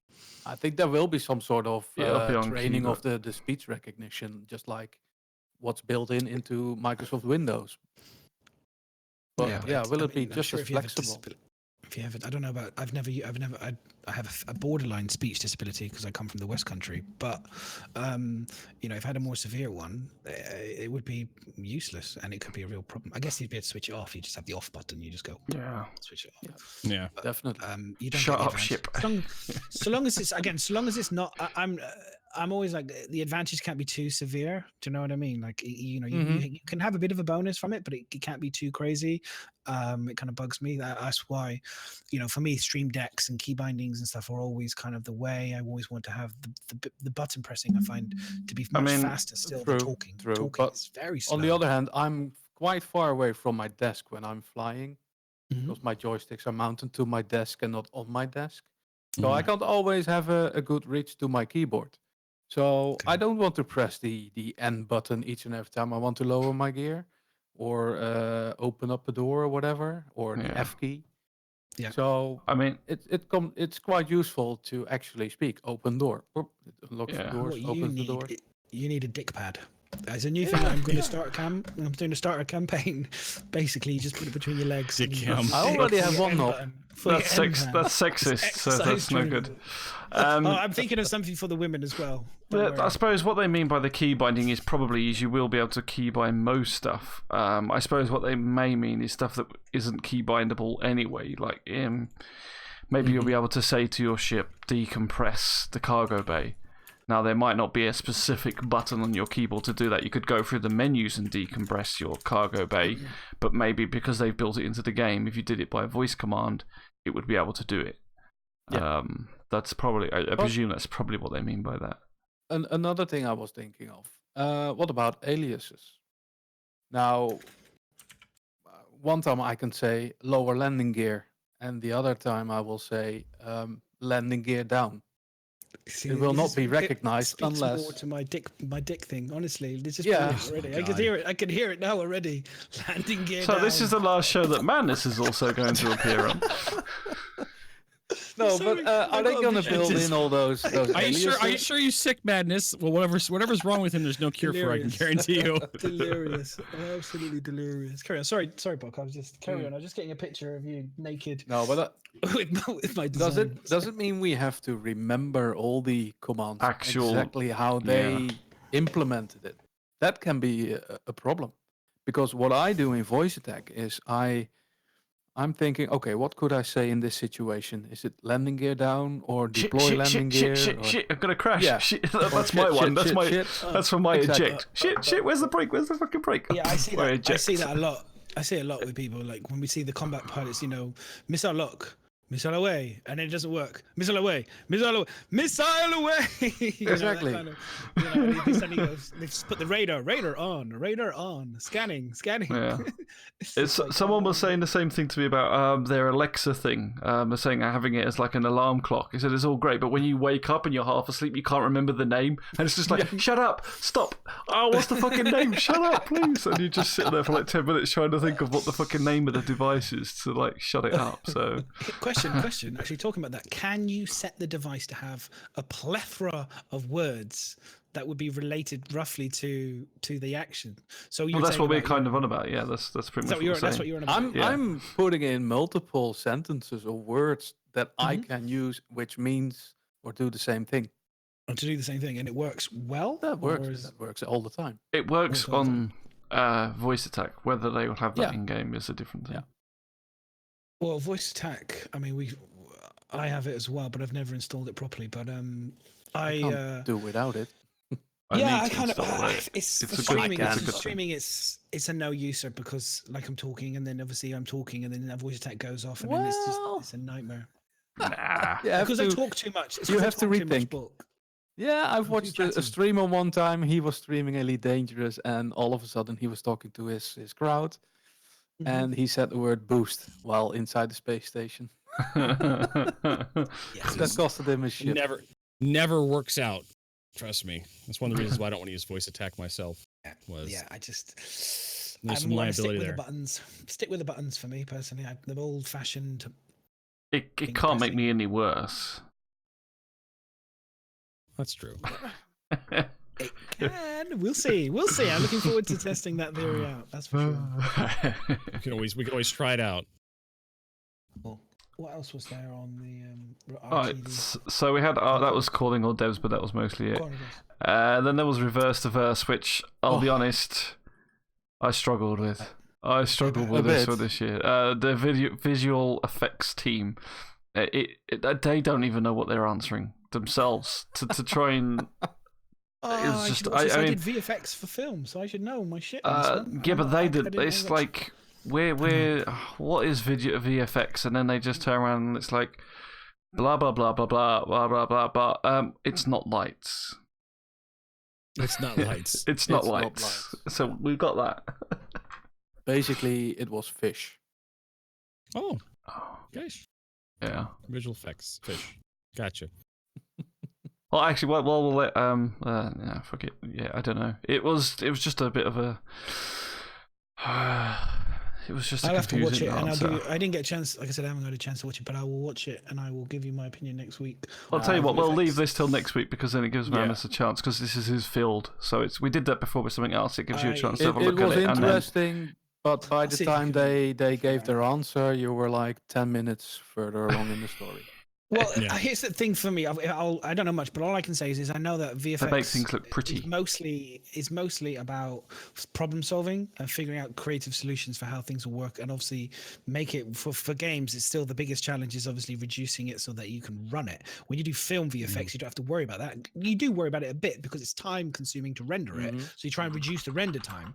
Whereas within a game, you're trying to reduce everything so that it's like it can be played, instantaneously. So that's the challenge for gaming. Whereas films, it's a slightly different. It's always about reducing, but it's slightly different. So I need to watch it more, and I'll give you my opinion a bit more about it. I mean, I'm not an expert. I only did VFX for a year, and I worked in the studio, but I know a little bit. He's an expert. He's an expert. He's what you would call. He's what you would call an expert. So ready. It was. Yeah, there wasn't too much on ATV. Actually, we're going to do a couple of questions while we've got a couple. So, by the way, guys, if you are watching this live rather than on YouTube, do ! Question in chat or ! Question mark. That should bring up the form. Feel free to ask us questions there. You can also ask them in chat, but there's a little bit more chance for us to miss them in chat, but you feel free to do so. If you are watching this on YouTube, then feel free to leave some comments underneath, because we do tend to try our best to get back to the questions that are asked on the YouTube channel as well. So we do try to, because we like to be more community involved and everything, so we do try to discuss with you the points that you have and stuff. So yeah, please feel free to do so. So actually, before you just do the question, I was just going to say, whilst I was away, you guys probably mentioned it, but it's great to have. We started a Asylum stream team whilst I was away, which was great. So I guess you guys already announced this. I didn't get a chance to catch up on that either. I'm sorry, whilst I was away, but you guys announced that, I guess, last week. Did you, Miz? Yep. Yeah. So congratulations to the people that obviously joined us and have come on board. Some of the other people who turned us down, you're wankers. I hate you all. Love you, really. Those sons of bitches. Those sons of bitches. No, I completely understand. Like, the reality is everyone's got this situation with it. So it's always open doors. But so for the people that joined us, I think it was Toby, who's a partner streamer, which is great to have Toby on board. He'll be streaming at some point soon. Keeps telling me this. Eventually, when the game, I think it's waiting for the flight model. But thank you so much. We've got CRP Jesters joined us. We have a few other people on invite as well. But generally, it's pretty tough. Miz and myself. So we're looking to grow the stream team. So if people are interested going forward, please feel free to contact us, and we'll put you on the list as potentials and things like that. So we'll see where it goes. Very exciting times. Whoop whoop. Okay. What he said. Just catching up on the exciting news of that, which is pretty cool. So that's kind of something we've been meaning to do, and we wanted to tick that box off, I think, before the year's out. We've had a few things on the tick boxes. We've still got one or two to finish, and then this year I think it's 500 subscribers for YouTube, and then I think the other one is we want to post up a video on YouTube related to something other than Star Citizen and D&D, a gaming thing, and there's another podcast show I think we want to tick off as well. So I'm going to try and tick these off before the year's out, but we'll see. And if you do !Asylum, I think I put the link in now, so it should show you our stream team page. You can follow everybody at the Asylum. Yeah, we're getting there eventually. So many things to do.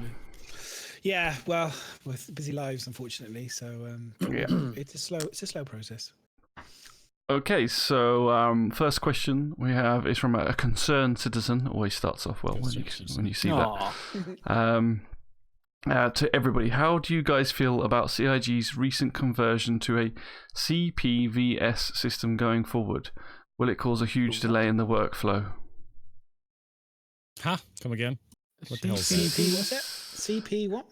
VS. VA. VS. CPVS. Let me Google that for you. Yes, let me just Google That's what I have this. to Google this. A complete pharmacological solution.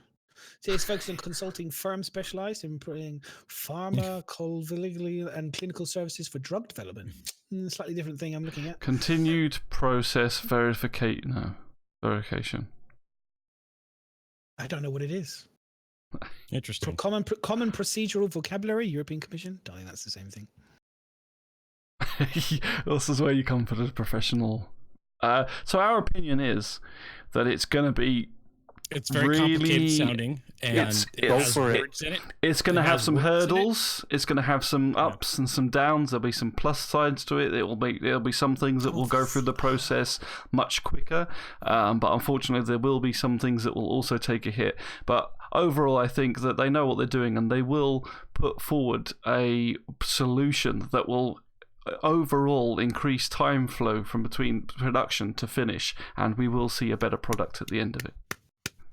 So You should run for that's office. my opinion. Have you thought about running for council? I've been told.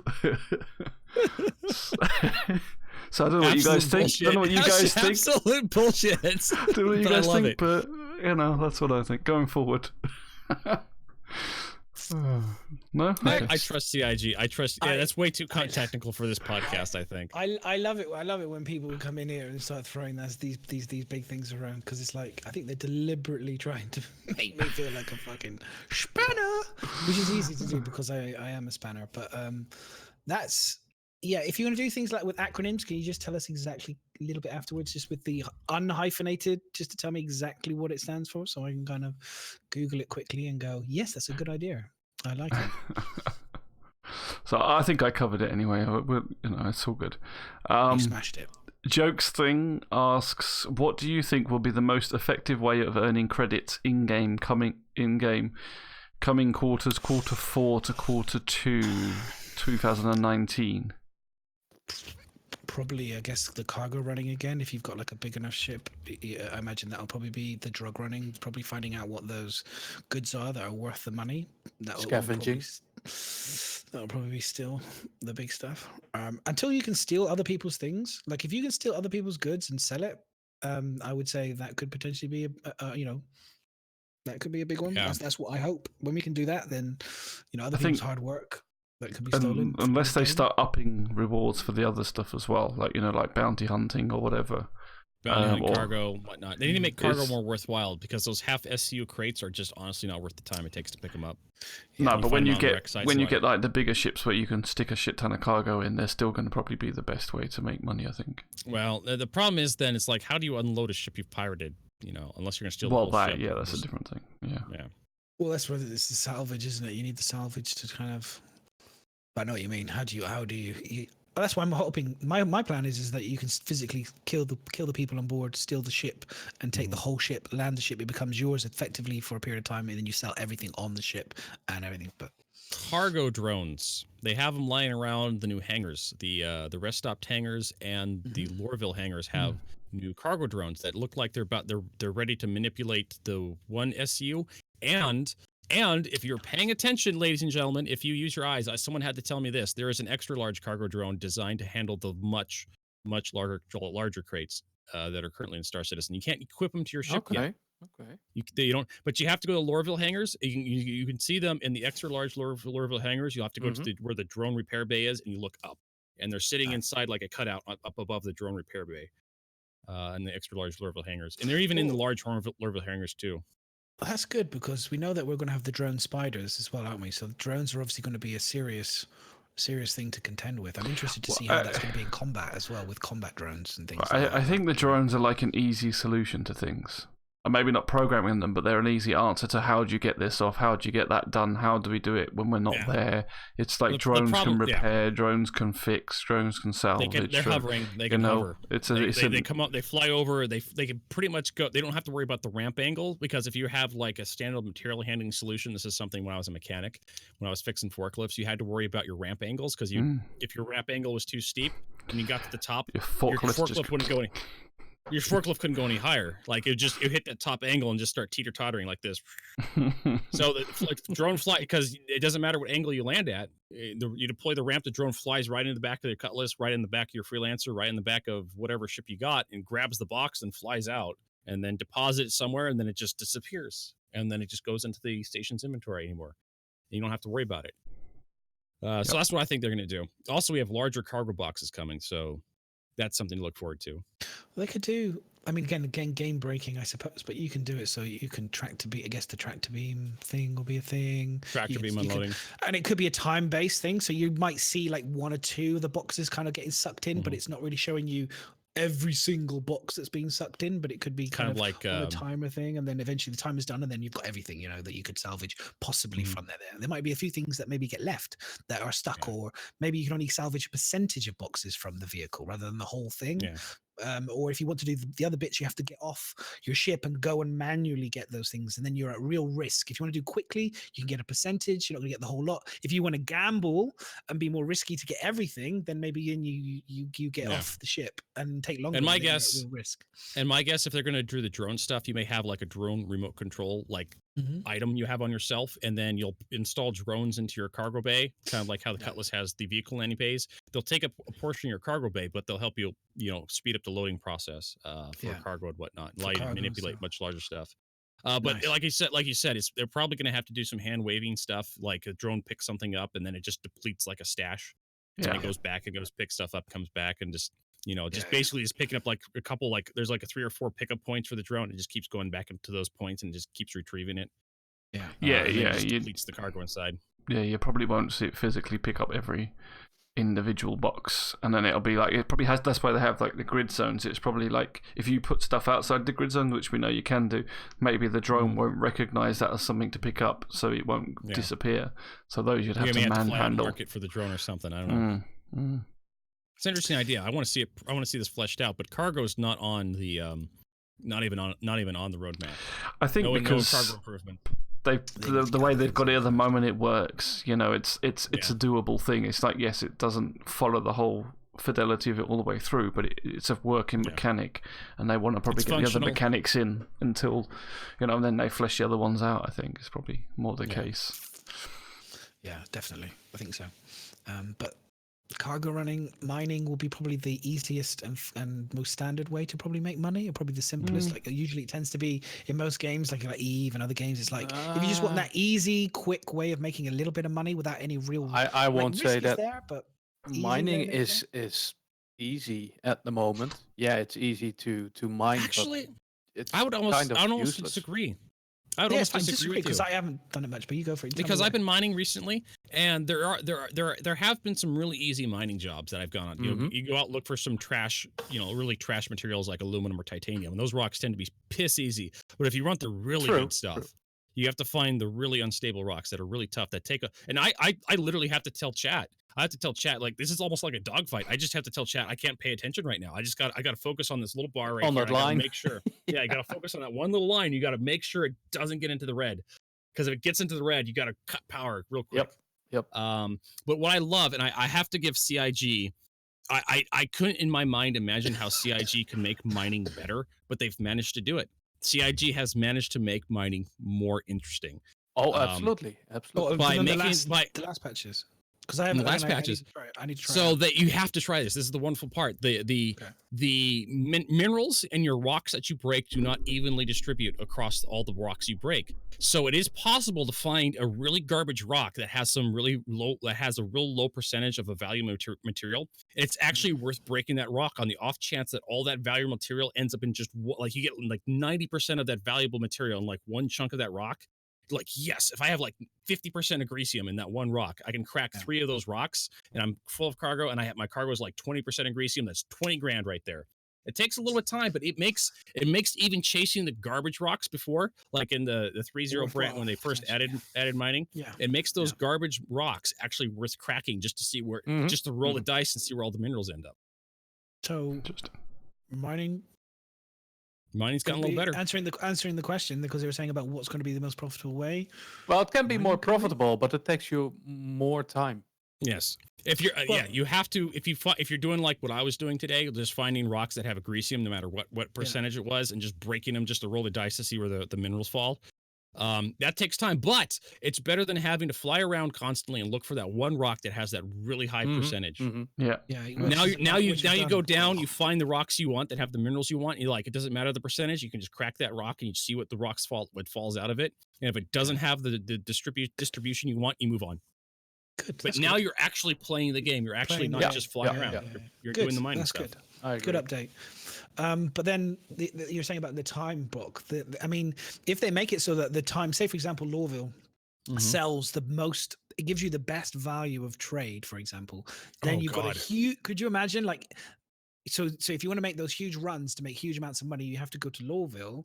The amount of time that's taken there, obviously, to do that, you could be like offset by mining. Could be like, well, the time it takes. And here's to the mine thing. is That better is to sell true. it. Yeah. Here's the thing: the prospector has the ability to drop its saddlebags, and those saddlebags can't. In theory, this will be later down the road. You'll be able to load those saddlebags in like another ship, so you can keep mining, and you'll have the ability to sort like the not have to actually leave.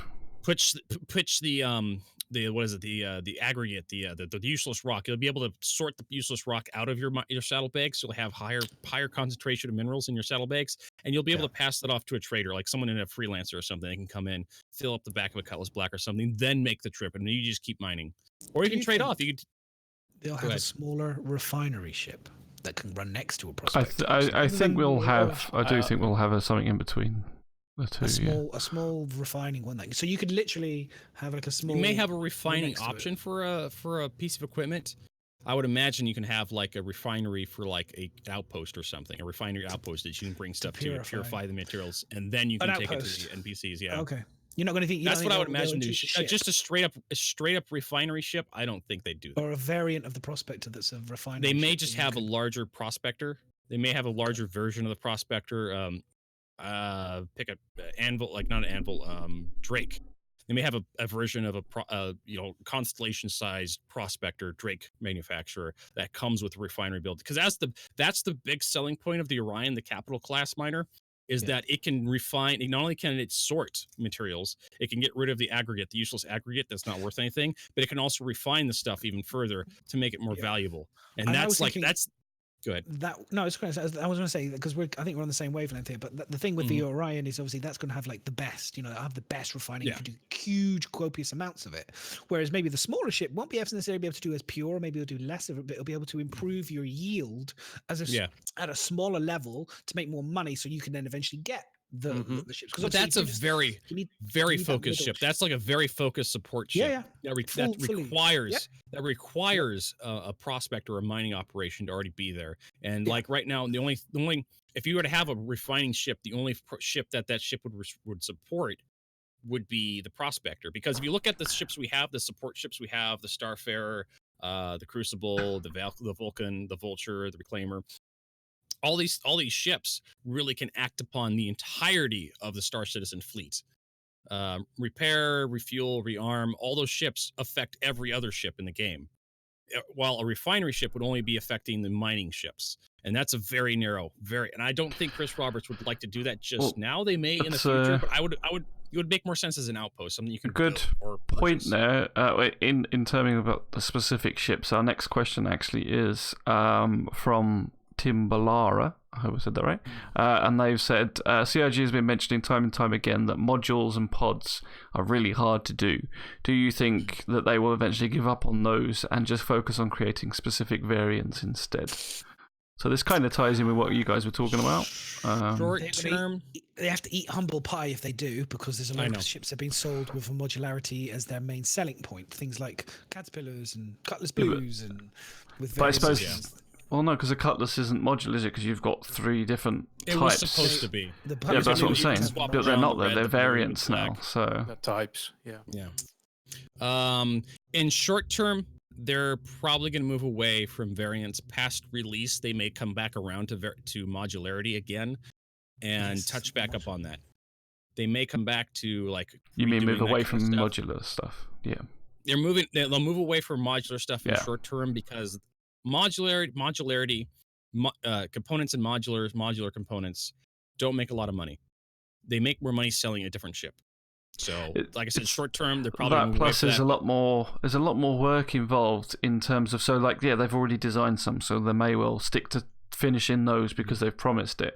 But I do think that if you got to design a ship and then think, right, this internal space has to be designed specifically so that we can switch 3 or 4 different rooms out of it.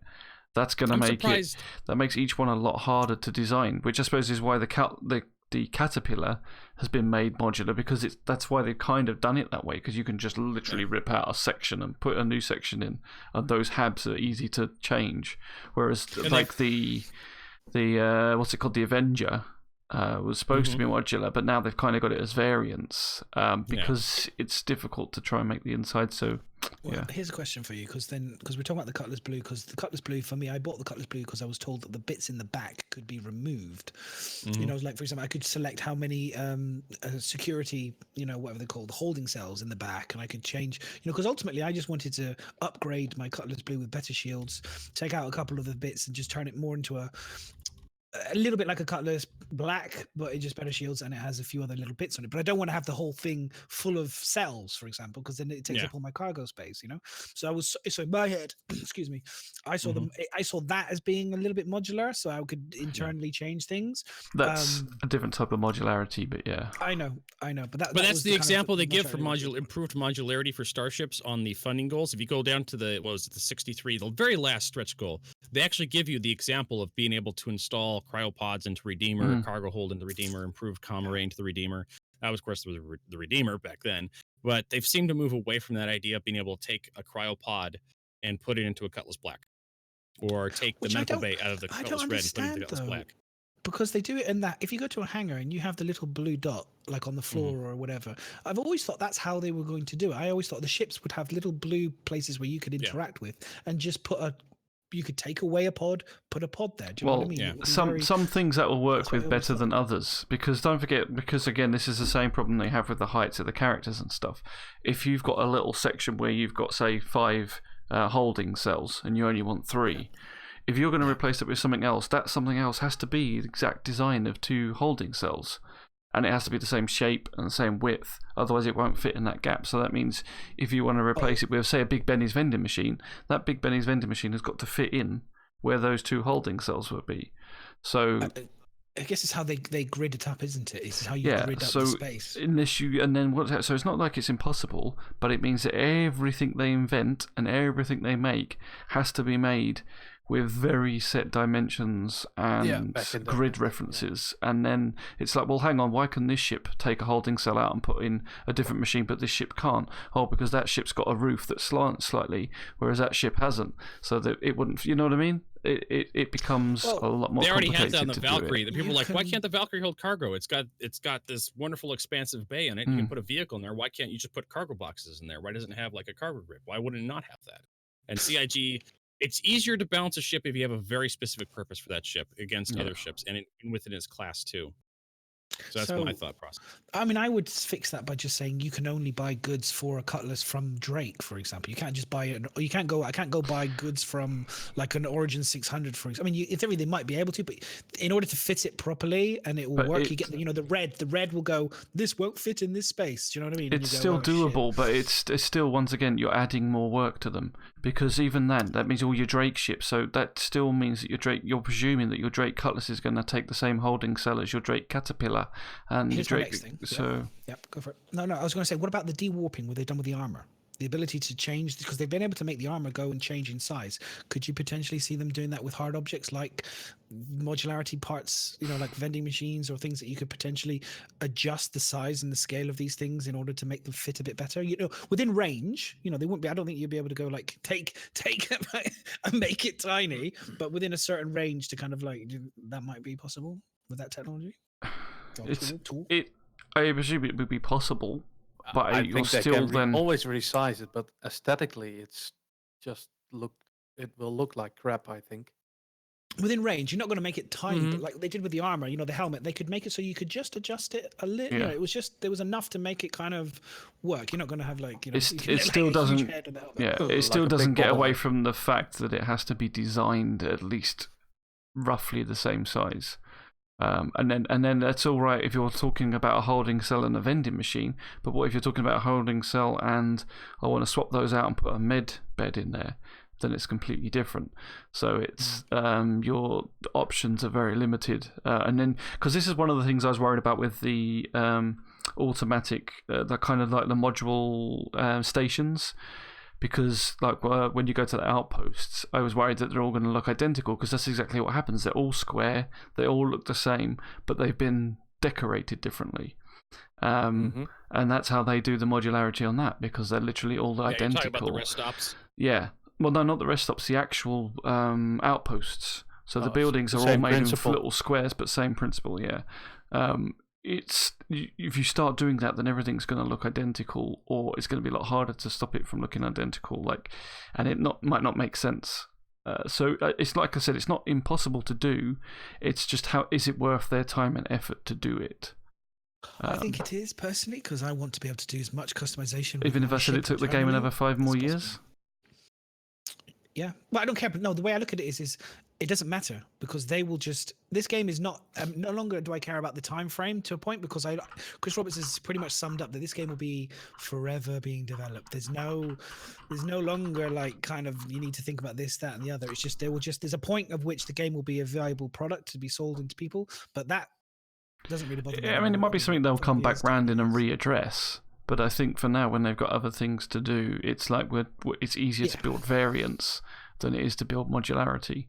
But the problem is, it's just a ton more work and it also restricts your creative people because your creative people that could come up with these beautiful ideas of an easy hab or a bed, a med bed or whatever. It's like, well, no, actually now you've got to build it within this grid space because we want it to fit in every ship that's got a grid space.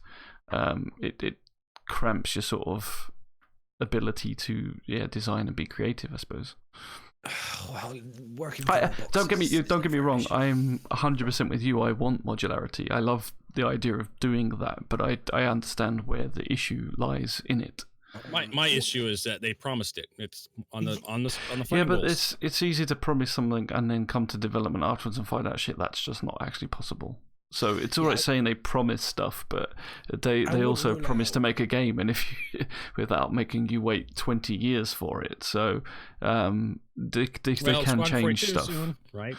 Yeah, soon. Hopefully, end of the year. I wouldn't be surprised if we'll see. But the like for me, I just want to get on. I want to get onto the back of someone else's Cutlass and go, "Oh, that's cool. I like the way you did that. I should do that in my one. Oh, I like the way you did put that in. That's amazing." Or well, get some freelancer and go, "Where'd you get that from? Or where did you buy this thing from? Or how did you do?" I want to have that experience where I get on every single person's ship and I have a different experience almost on every person's ship, rather than the bog standard one. I kind of go, well, after X number of years of playing the game, we're talking years here. I mean, we don't want to talk about it for too long, but in 6 years, 7 years time, I want to be having that experience where I'm getting on people's ships and it's like, they're all unique in a way. You're talking to the person that wants a Winnebago so that he can live and make his ship his own. So don't trust me, I'm with you on it. Yeah. I'm just explaining the reasons why it's less likely to happen. However, they have already said that your easy hubs and stuff that you will be able to get stuff and put it on the wall or place it where you like. So you might not get the modularity in terms of that, but you should still be able to make yours look like your ship, I hope, by hanging your posters that you found or your trophies that you've got and stick that in places. So hopefully we'll get a little bit of that. But ship customization, that's kind of going to be an interesting one when they come around to doing that. We've obviously got character customization to finish because that's not quite there yet, but it's really good. All the modularity pieces with all the armor and the varieties you can do there. So it's going to be interesting to see when they do swing around to it, if they're going to do like how much of that's modular or not. Whoa. Skype just died. Yeah, it did that to me last week. It's only you, though. So hopefully we'll test you if you can come back. Big. Or we'll just keep your pose. My penis is this big. This big, guys. this big. Quick, guys. Take a snapshot and put your memes for him. Let's get your memes up there. He's got a perfect place there for you to put all your memes that you'd like to. Where's the recent chat? Is it the Asylum podcast one? Yeah, it's one I've labelled Asylum podcast. Right. Okay. So I think we'll drop that that question. Hopefully that's given you a good enough answer, Timbalara. We have a fourth question. The real space bag helmet asks. Mute your mic. Yes, the plastic bag helmet. Yeah. I saw this. I was like, what has he got on his head? That's hilarious. Oh, sorry about that. Mute madness. Oh, sorry. That's how I've done it. What is the most difficult, cringiest thing you'd hate to explain to new people that are genuinely trying to get into this game? Like limited run ships, CCU, CRs, War black bond, turtlenecks, ship stats, LTI, etc. CRs, Chris Roberts, Chris 2 watches Roberts. It's a Fitbit. 2 watches Roberts, yeah. It's a good question. I think probably. I mean, if you're talking about cringiest as in like sounding like it's underhand / dodgy, I would say probably the war bond stuff, like where you could get LTI before. I don't know, the new cache. Oh, sorry. What was the question? Because I was too busy figuring out how to rectify the disaster. They ask, what would be the most difficult or cringiest thing you'd hate to explain to new people that are generally trying to get into the game? So, like limited run ships, CCU, CR's Black Turtleneck, ship stats, LTI, etc. I suppose if you term of not cringiest but difficult is probably this fucking CCU system. It's like, I don't know. What do you mean if I melt or upgrade? LTI?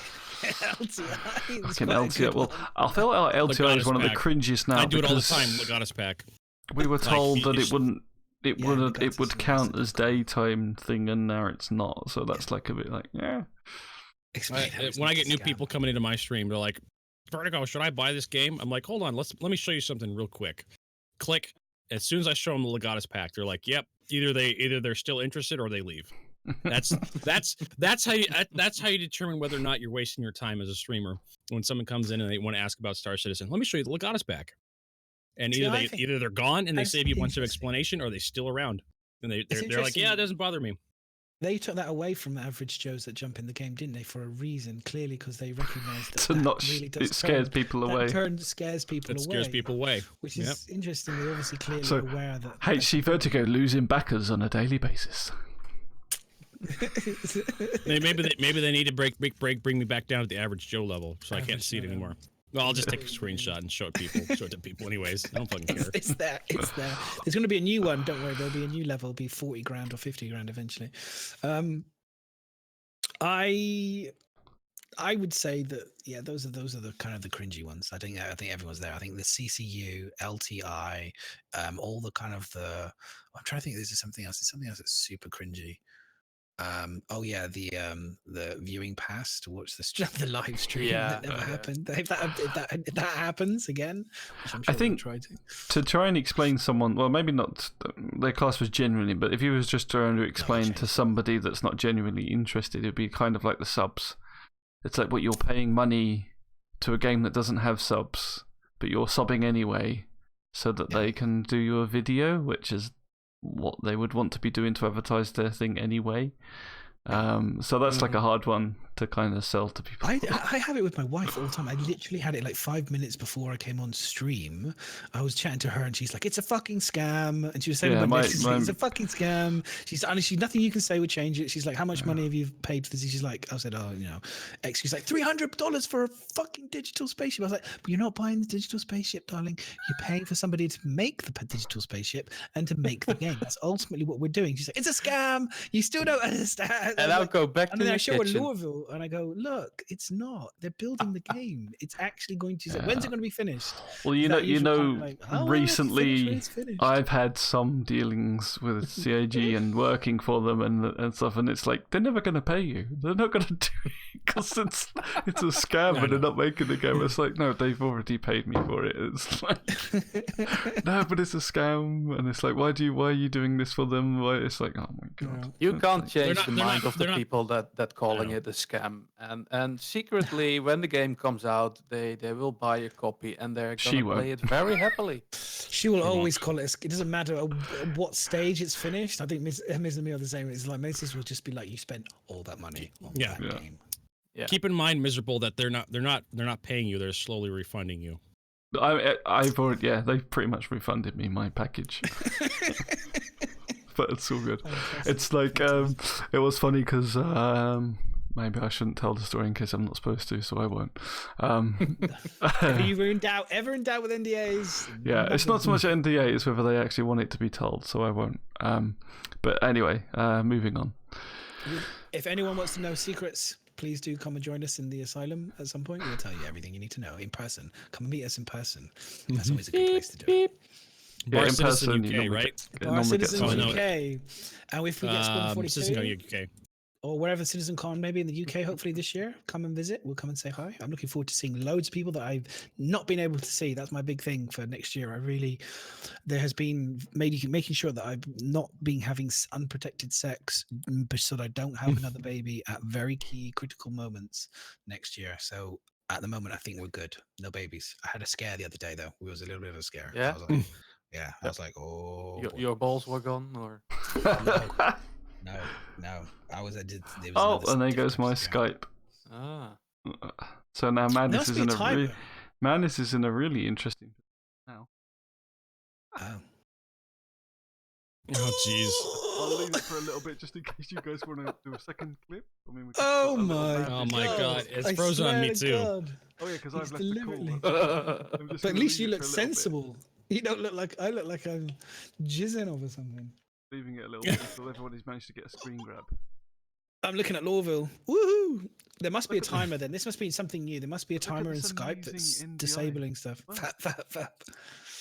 There must be something. But look how great it recovers, though. That's awesome. There you go. This is one of the things that It that doesn't why juggle we're everybody using it. around either. Yeah, exactly. That's why we're using this. We know it's not perfect yet, but this is why. Fine. Because if anything does happen, crashes, someone leaves out, they can rejoin in, and the layout stays the same now. It will be great, but it's obviously still a bit. There's obviously a few bugs in the system. Yeah, because it's Microsoft. Yeah, see, what happened last week is that happened exactly the same thing happened to me last week, but it cancelled out my NDI, so it wasn't picking everybody up. Okay, so that's all the questions we have at the moment. Oh, actually, I have some questions. A couple of little things in ATV, which are... So one of them was the Grey Cat multi-tool. Mm-hmm. Yeah, That looked pretty cool. So they've now finally managed to make it so that it folds. Yep. And it looks pretty nice. I imagine this is something that a lot of people are going to want made as a little prop that they can take to the conventions and stuff. I could see this being Well, it was made, didn't they make? Wasn't there one already made by somebody? I forget. He won the same thing that when I put my sneaker in. He won because he 3D printed out. I think this tool, or something similar. be, Which is very nice. Definitely something for some model makers to make. That's for sure. Beautiful. Hopefully they can make it work. So that, like Vertigo was on about earlier with the Odyssey spaceship with the pockets. Mm-hmm. Have all this stuff, it makes sense to be able to pack it away. So this is their kind of solution to make it so that it will put away. And the recent discussion they had with the CIG was that the fact that the stuff that they make, they go through the engineering side of it so that they know that if it was made in real life, it will actually work. It's not just fudged in games that it looks like it folds up. This thing now does fold up. Everything. Impressive. That is very impressive. Do they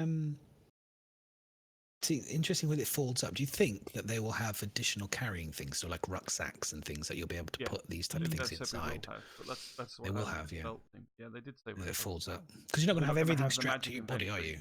No, we're going to have that sort of suitcase and yeah, because I've said before, like if you actually look at Death Stranding, obviously they've got the guy carrying lots of bags and carrying over terrain, and he's got like a hover thing behind him that's hooked on a rope that carries more stuff as well behind him. So for me, I envision CIG kind of doing that for exploration and taking samples and doing testing and fixing things, especially repairing and all sorts of, if you want to be like an A, in the UK, in America, I think is it AAA, and in the UK it's like AA or whatever. You need to carry your gear. You'll have a vehicle, I guess, to repair things, but you have to carry extra gear to fix things. And what if you'll have to carry components? Do you know what I mean? Imagine if someone says to you, I've lost my engine power supply coolant core has broken. How are you going to, imagine he's in a difficult terrain or location, you're going to have to carry that goods, that component part to repair him, right? So you're going to find a way to carry it. So obviously there'll be vehicles you might be able to land with the spaceship. But if you can't, you might have to physically carry it. So someone that's going to be interesting. Along like on a planet and then a fucking ship that's autopiloted hovering behind them saying, oh yeah, that's my inventory slot. Yeah. Well, we had that in old MMOs. We had a mule character that you would have. So you'd have your character with the falling behind you to pick up all the garbage that your party would drop. and then you'd have that like if someone else control that mule run back to the guild bank and just deposit items into that bank, and you just keep having that go back and forth between the instance or the raid or something. Yeah. So you can clean up the area. Well, you said it with the drone. You said they have the large drone and the small drone that carries things. So why not have that as a thing that kind of follow you around? I know Chris doesn't want robots, but he's created drones, which are kind of effectively a robot in game that's kind of going to do a lot of stuff. So Well, you're gonna use your engineers for that. Poor people that will carry your stuff and replace your stuff, repair your stuff, and get your NPC, get your slaves. Exactly. Tie your slaves to the back of you to carry all your gear. I suppose that's true. That's true. We're supposed to have pets as well, so it could be like Fallout with your dog meat pet. Around with a couple of just bags. That would be super. That would be just shove it right up the dog's behind. It'll carry that extra laser rifle. It hasn't Red Dead Redemption. Backpack. Oh, well, this is where we stick the muzzle. My pet face hugger. Pet head crab from what was the head crab's name from Half-Life 2? Oh, I don't Lamar. Like that for years. Lamar. God, he was debeaked. I can't. That scared the hell out of me when I played that one. Oh yeah. Oh, I can't even remember. That had the title Mule M.U. They had it. Mm-hmm. Yes, I remember it was. I'm sure there was something. Mule. That was last Skype. That was. It crashed again. It's all right. It's all right. My Windows does that. Let's automatically adjust your microphones down to 0%. Oh, yeah. You need to figure out. You need to go talk to Microsoft. It's literally on 0. There we go. Back to normal. Thank you, Shorty. I didn't have much to say anyway, so it's fine. You get louder every time you do that. I had you up at 150, then you just. Yeah, now I have you at 40%. I've dropped you to 100%. Now I have to drop you down to 40%. I can't. It's not me. If you do it again, I'm not going to have any more space to take you down. Let me get real close. Wow, that's terrifying. Wow. Okay. The ArtCorp stuff was amazing though at yes, ATV. I did watch ATV, so I managed to catch up with that. And I love look at that though, that the planet. world, the planet, and the way they made it. It just looks nuts. They've set themselves a real challenge to. I mean, obviously, I think this idea of a whole planet made as a city was an idea before they had planets, before they could even make planets. So it's like, oh, this is cool. Now it's like, oh shit, we can make them. We've got to make this planet. Well, they were going to have. You're just kind of landing zone. You were going to fly. They were going to have like it was just like an object in the sky. You were going to have just this cutscene. You're going to land on Area 18. In fact, 2015 Constellation demo. If you want to look that up on, it's either 2014 or 2015 Constellation demo. Actually shows the cutscene of them landing on ArtCorp Area 18. They had a studio specifically in LA. I think they don't work with them anymore to make that whole landing. I don't know if they still they folded some of them into the business, but I don't think they did. They had a whole studio at the beginning days, which were going to build all the environments and stuff, which did the video that you're talking about, and did all the sets and stuff. Did all the I can't remember the name of them, but it looks incredible, and I love the way that they were talking about it and describing how, to make it so that it doesn't look like mesh. I mean, we were talking about meshes earlier and the gridding and stuff, and how they make it fit. And you can't see the seam lines, and I mean, we'll see it when we believe it. But I from what I'm seeing there, it just. I was a little disappointed that you couldn't land anywhere on ArtCorp. When he said that, he slipped that in. He slipped that in as a little because we were already seeing it in Lorville. The fact that you can only go to a specific point, and so once we had that in Lorville, I was kind of like, yeah, this is going to happen. Like I know they said we're going lanes, but I think we're going to be. It's not even going to be that. I think most of the planet is going to be non-landable. No fly zone. It's going to be one big no fly zone. But the only thing I don't know. And this is the thing: it's like you can't fly in it, but will you be able to walk it? Is it all going to be open? You're gonna have invisible walls and alleyways that block you off. You can't go over this car. They have to guide you somehow. Yeah, but technically they shouldn't because because get out there. That's how they want you to be able to explore everything. But it's maybe later on, but not if it's gonna be released. What about... the first iteration, it'll be everything. The planet will look like a city, but you won't be able to do stuff on most of it. And Bang Chow in chat to answer you. Yes, this what you see right now, those are just renders, but later on in ATV Concept they art. actually concept art, but they also showed you some live stuff, which was not as detailed. And plus, as we've this, seen it but- a bit as well from them flying over. I mean, I got the concept part because it's just this is what they're planning on to look like, and it's just to me that was interesting to see how it's going to look. But I'm glad you picked up on the point, which was that they did slip in that you're not going to be able to land on every single. You're going to be landing specifically where you tell you to, which kind of obviously you're not getting the full open world. People will those haters will say, well, it's not really full MMO, like full open world, is it then? If you're having to go where they tell you to go, what's the difference between? Every MMO's done that. Like they had World of Warcraft, they had invisible walls. You couldn't get past this. You had barriers all over the place in every other MMO. Yeah. So, but some people are going to leverage that. Like, it's not a true open world if you can't go all over the place. Yeah. Like, we'll be like, seriously, dude, did you see the size of this world? You see the size of this planet? You come real grumbling. I'll be interested to know if they make it so that we can take public transport to different locations within the thing. So you can go across, or maybe there'll be taxis. I mean, the plan is for it all to be a city, so it should technically be walkable. They might not want. I just don't know how are you going to make it. Well, that's the thing. But, like, seriously, no, that is the main issue. All over it, it'll be the same. You wouldn't. That's the difficult thing, is keeping it looking unique, and because they've already said that you're not going to be able to go into every shop and everything. So they said it's procedurally generated. So, but there's no way you're going to get all of that to look completely unique. And that's always been one of the biggest things I've thought. When they said they're going to do a whole city, a whole planet as a city, it's like, if that was me, I would make some lore post as to why it blew up. It no longer exists except for a landing zone. Let's get a lore post in it. Fucking sod making that as a whole thing. I just think, if you think about it, unless they make different locations specifically different with different stores and different things to see, you realistically, it's going to be pretty dull to want to go to most of these places. Oh, it will be.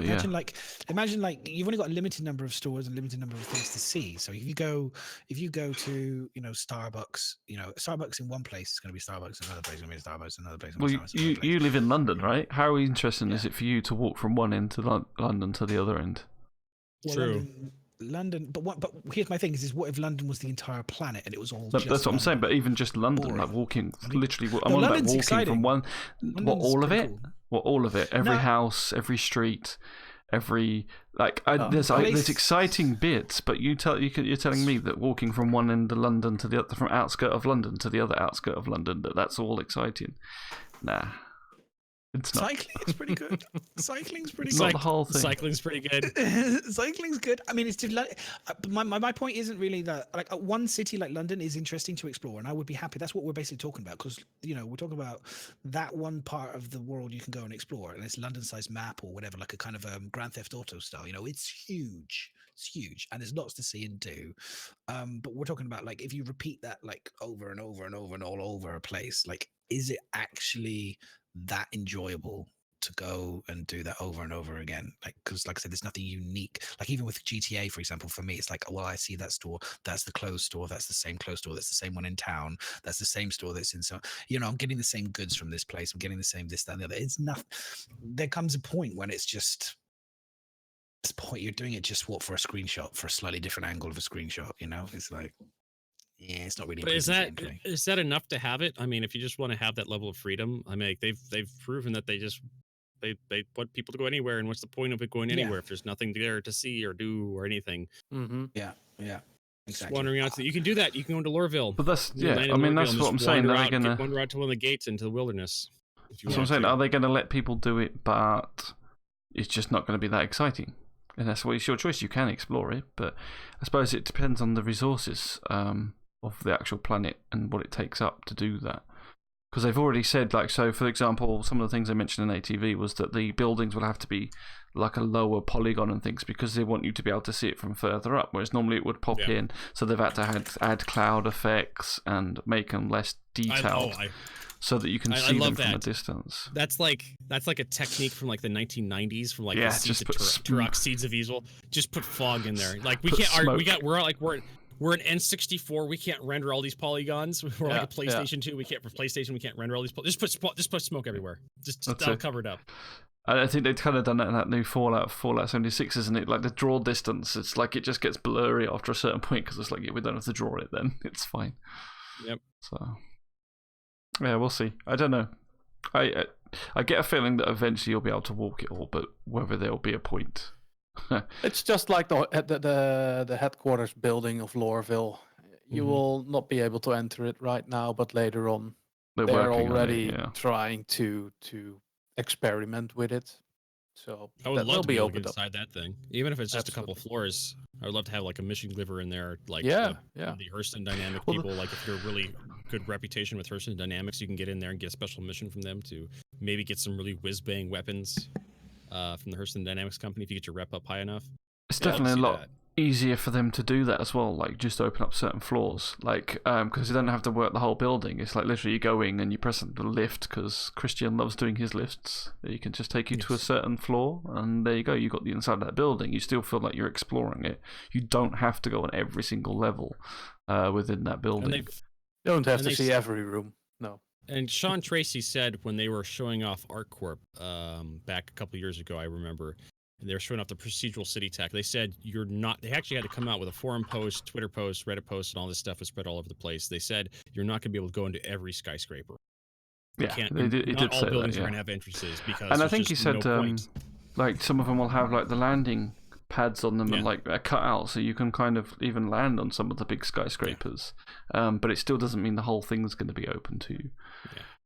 You know, we were talking about elevators then. Okay, so I've actually, it's really stupid, but it's one of those things because obviously I travel, so I get to go to lots of different hotels. I've actually been looking at elevators and how they work, because I was, my big thing at the moment is that symbol to indicate that the elevator is moving and it's doing something. So I went into multiple different hotels because I went into the Sheraton, I went into the hotel I was staying at, the Windsor. And what's interesting is that they obviously have the arrow on the outside indicating ding, going up, ding, going down. I also, one of them had a light on the top that indicated obviously when your lift was about to open, it would flash, and it had an up and it had a down. So the up light was split into two. The up light indicated this was a lift that was going up. The down light indicated this was a lift going down when it lit up, so you knew which one to get in. Obviously it's nicely numbered with numbers and shit. It's all very clear. But for me, I saw another one which had like a symbol that indicated. You're explaining Christian's job right now. What floor the lifts were on. Yeah, it's just what floor the lists were on. So Can we go back to the little bit of madness that was excited about dogfighting instead of the one that was excited about fucking elevators? Jesus Christ, man! Fucking like. And this slide, ladies and gentlemen, is from the elevator in the Hilton at the hotel we stayed at. Click. This is the elevator from across the street. Click. That's you. That's you right now. That is you right now. Let me print on postcards and send them to Christian. He can't wait to get my elevator pics. Are you trying to apply to CIG something? Are you trying to get scouted or something for the team? No, for the elevator team. My entry into Star Citizen via the elevators. Oh my god! No, in the chocolate factory, a little bit of madness. I know. On the glass. I mean, I agree with you. Like, I agree with you. Like the tram, we talked about this today on the broadcast. The tram system is brilliant because you can see outside the tram, you can see scenery going by all the time. But when you get into the elevators for like the hab complex or for the hangars, like it's just a box that makes noise at you, and then ding, you're out. It's like a toaster oven. You put the toast in, you push the lever down, and then you wait 30 seconds. Ding, your toast is ready. That's kind of how I feel about the elevators right now. They're just a box that dings at you, then suddenly something happens. Yeah. You don't even get to see out the window as it goes up. I mean, Levski, from my understanding, is the only elevator that has actual. Oh no, I think Grimhex, Levski has an elevator. At least these elevator music. Come on. I know. That's the most disappointing thing at the moment. We have no actual music. It's just you sit in and it just go. I think Christian needs to get on that. We need to get up with Pedro Camacho Or I can't No, I wait was thinking I something a can't bit wait more to do- simple. I can't wait to do Lost in Translation elevator scene with the music and then just the tapping and just have like all loads of alien races in the lift and you're the only the one that's like this tall, just towering over everybody else and be like, well, Christian, like to respond to Christian, like Christian, just use the Jean alphabet. I don't think anybody would know the difference. Like if you just need more symbols. symbols. I can't wait to see it, but yeah. Yeah. Good luck, mate. He's got a sweet gig, really. If you think about it, elevators very important. Elevators are the future. A sweet gig. Yeah. It's a sweet gig. And he's And it's never going to have a affected one my for life. work. It's affected my life. I'm thinking about elevators now when I go to work. It's insane. It's crazy when I'm in Asia. I'm going. He's "This always going why?" to have a place at CIG, Christian, as long as elevators are needed. I'll find a way to break out of him. I'm too basic. I'm going up and down. He's going all over the place. He says he's got to go backwards and diagonal angles. And it's going to turn upside down. Yeah, it's got to do all sorts of weird things. His elevators are insane. Right. Okay. That's pretty much Well, it. So Have you guys heard the new music in Lorville? No, I haven't. Usually I always turn the music volume off, but this time Yeah, so do I. I left it to 100% and I actually really digging that new music in Lorville. that's Okay. good. Give it a The only go. thing I heard in Lorville the first time I visited with Mac was he decided to blow us up the first time in, which gave him a 4-star crime stat. So Why the not? second time we actually got there, which was like half an hour later, was every single fucking guard within Lorville shooting him. So we just had just like constantly. You see that same, yeah. Does Get it- crime does- stat, do you they- go Lorville. Do they kill you?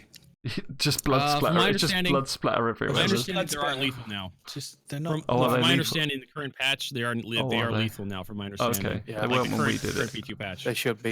Yeah. Because I had that. I had no crime stat, and I was at where was I? I was at Levski, and I had some random NPC suddenly started. It was the guy who calls you in, the comm guy, suddenly started shooting at me, and I was like, dude. I'm Crime not, stat is not always visible if Calm you've down. got 4 stripes. Oh yeah. If you crash recover, it'll hide your crime stat as well. Yeah. I've had that where I've had 4 crime stat and not realize it until like an NPC starts So shooting. someone at me. Like, "The hell shoots you in the was this head." problem?"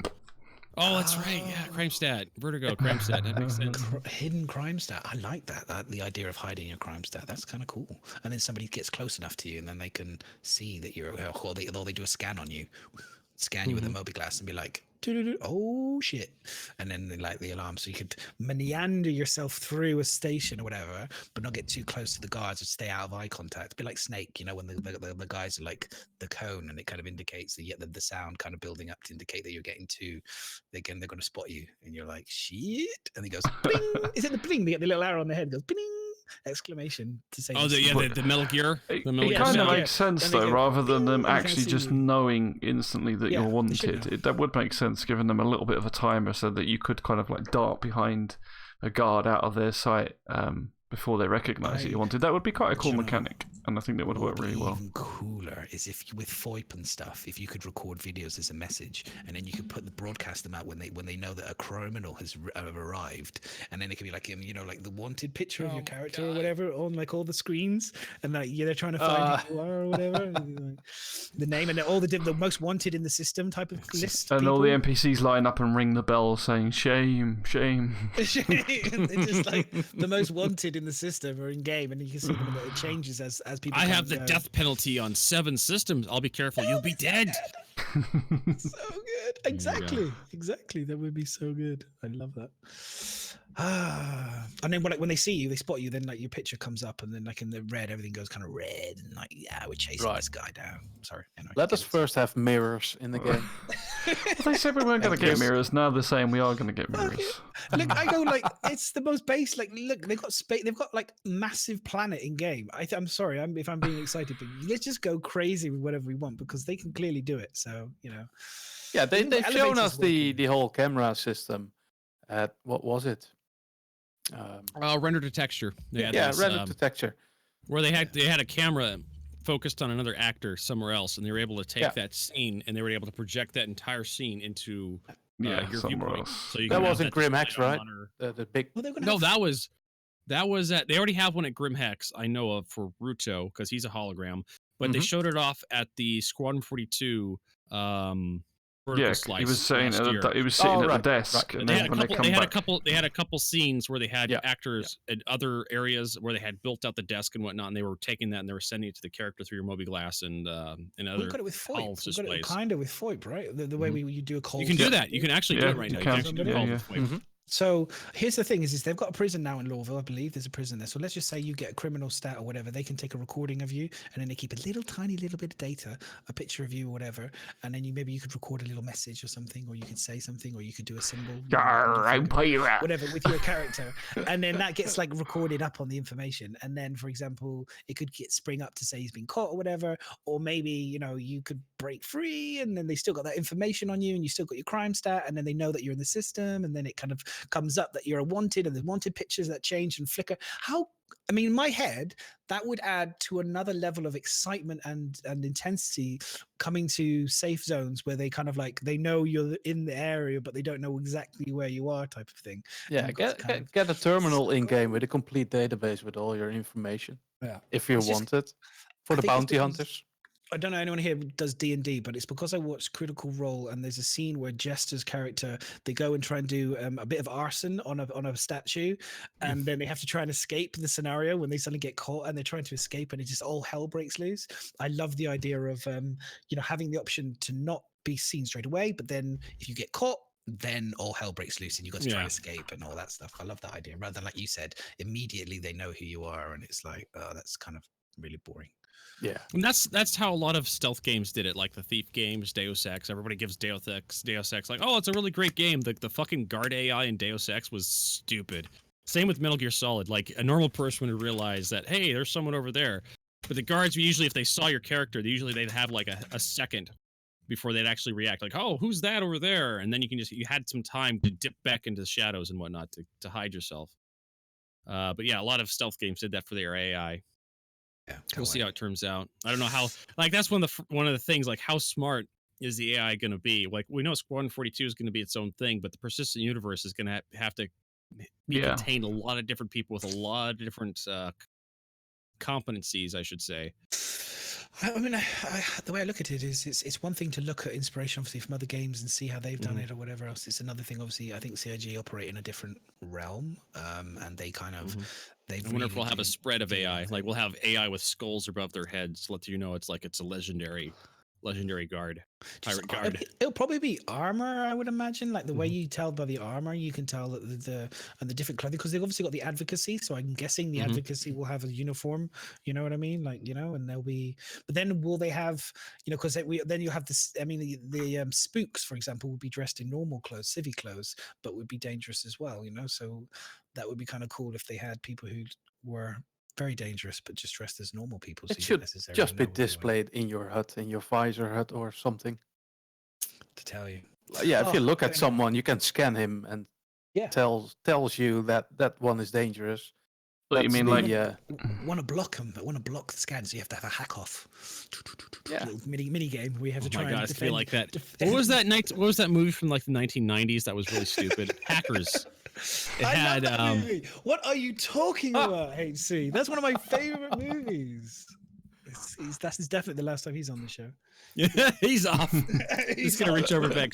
He's immediately like, nope. He's already ticked off all the bad boxes. Doesn't like hackers. Gone. Next one. How can you not like hackers? 58K modem, man. It was the future. 58K modem. That's new. That movie was so 90s. It hurts. Oh, roller skates. I know, right? Totally radical, bro. I need to handle, man. Yeah, I know. Wipeout. And the hackers were I apologize. Like a really cool underground dens. Yeah. It's just like, how on earth did you afford that? Oh man, when hacking was cool. So, just on screen for people watching, this is Diablo's done a time lapse of the planet spinning, which is pretty cool. There you go. You can see the wispy clouds going over. Yeah. Do you see the clouds already? Kind of wispy little clouds. Yeah, little wispy clouds traveling across. Look like a flock of birds going in one direction. It's just like, not quite. I mean, if it was a flock of birds, I'd be killing them by now. I'd be hunting that flock down. I guarantee you, my Aurora, trying to clog my intake up. See all the auroras chasing the animals, trying to shoot them down. That would be It's hilarious. just like I could totally. I just like even if there was no reward for it, even if it did hurt your ship to some great degree, like I guarantee you, players will team up to try to just take down like a flock of birds. You're like- so American.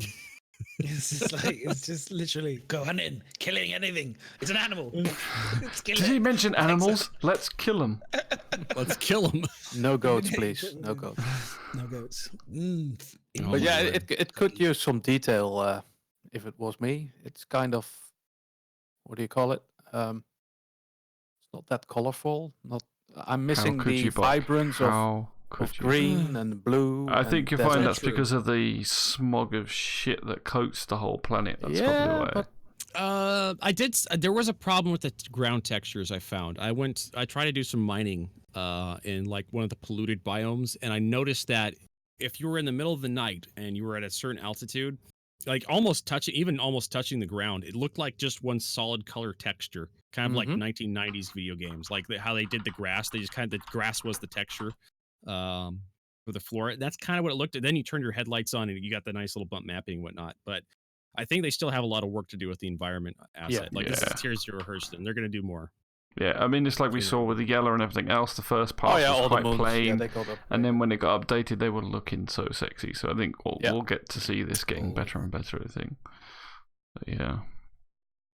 Oh, update for version 3.3.5 PTU. Yeah, the G Yeah, updates out. That came out when we started. So we can see what that's like. Sorry, So Madness is still in Vietnam time. yeah, he is. Anyway, that's all the questions. I think that's pretty much everything covered for this week. So the other thing they mentioned on ATV right at the very end was just that there will be no more. I think. Well, they said RTV, and then I think they actually meant both. Yeah. Until after the Freefly. It's like something like this that they're coming back in December. So Yep. we've got to Well, blag some hopefully, content for the next just couple of weeks. Before we go, little word out to Disco as well. I hope you get better, dude. I know that you're struggling obviously a little bit with medical things, so I hope you get better and open, and take it easy and Yeah, let him take his time. Get to heal. yourself healed up, whatever it is. Not Yep. pushing yourself too much. It's not worth it. It's just a computer game. It's just a computer Just game. 200 million, 200 million I know, people pounds keep worth of telling me- video people- game. Just a computer game. People keep telling me that, and like, no, it's more than a video game. It's a hobby. Just a It's computer game. It's more than a computer game to him. It's life. It's his job. So it's a little more than just a computer game. You must always Um, remember your life is more important. Your health is more important than anything else. It is. It fucking is. I can tell you that for sure. But even if people don't think it is.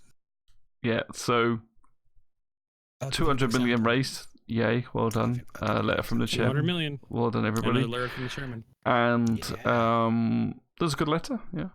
And basically, the part of the reason for the no RTV and ATV is because of this anniversary sale that's coming up and the Freefly. So I think we're going to get another series of videos like we did with the Galactic Tour last time. So I'm really looking forward to those. Hopefully, they'll be interesting. They're going to make it trickier for us to talk about, but I'm sure we can bullshit our way through a few weeks.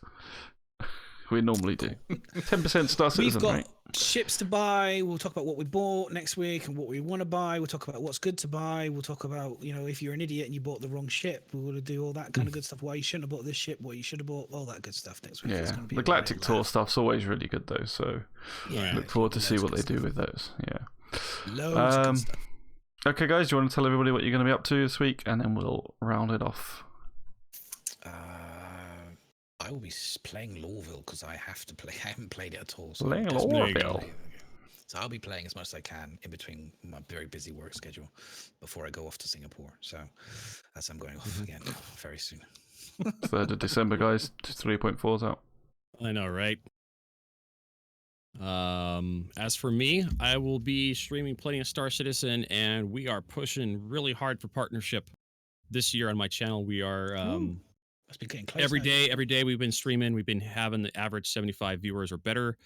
So we're just waiting for those. In order for my partnership application to get accepted, I have to wait for some of those bad, like a couple weeks ago, I had those bad days fall off the statistics. So we should be, I'm thinking if we keep going the way we are, we'll probably hit it by the end of the year, if not January.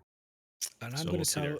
everybody out there, that is fantastic. For all those people that think they necessarily can't do it because they don't have enough giveaways to give away all the time, because that's all they seem to see, you can do it. You just need to work your ass off and stream hardcore. It's not easy. It's not easy. I